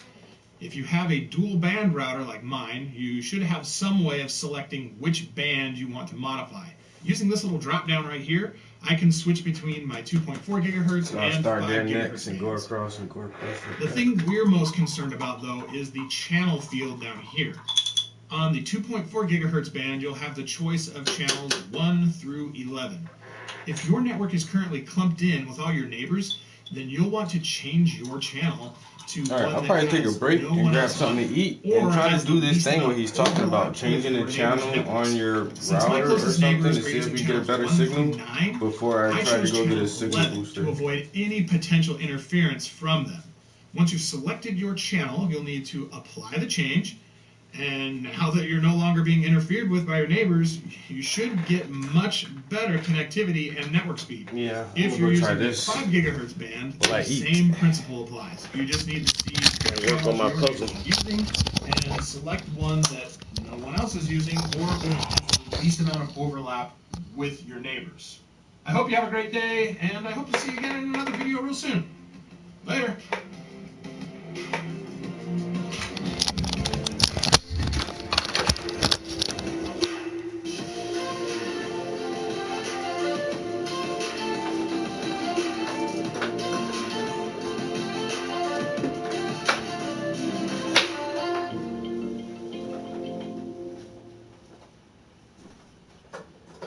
We did it with more rental listings than anybody else.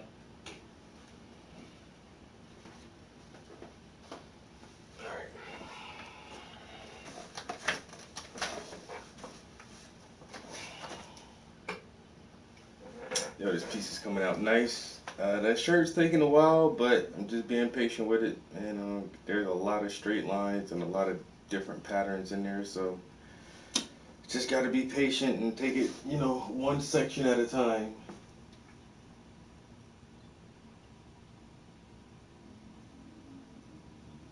But it's looking good. I like it.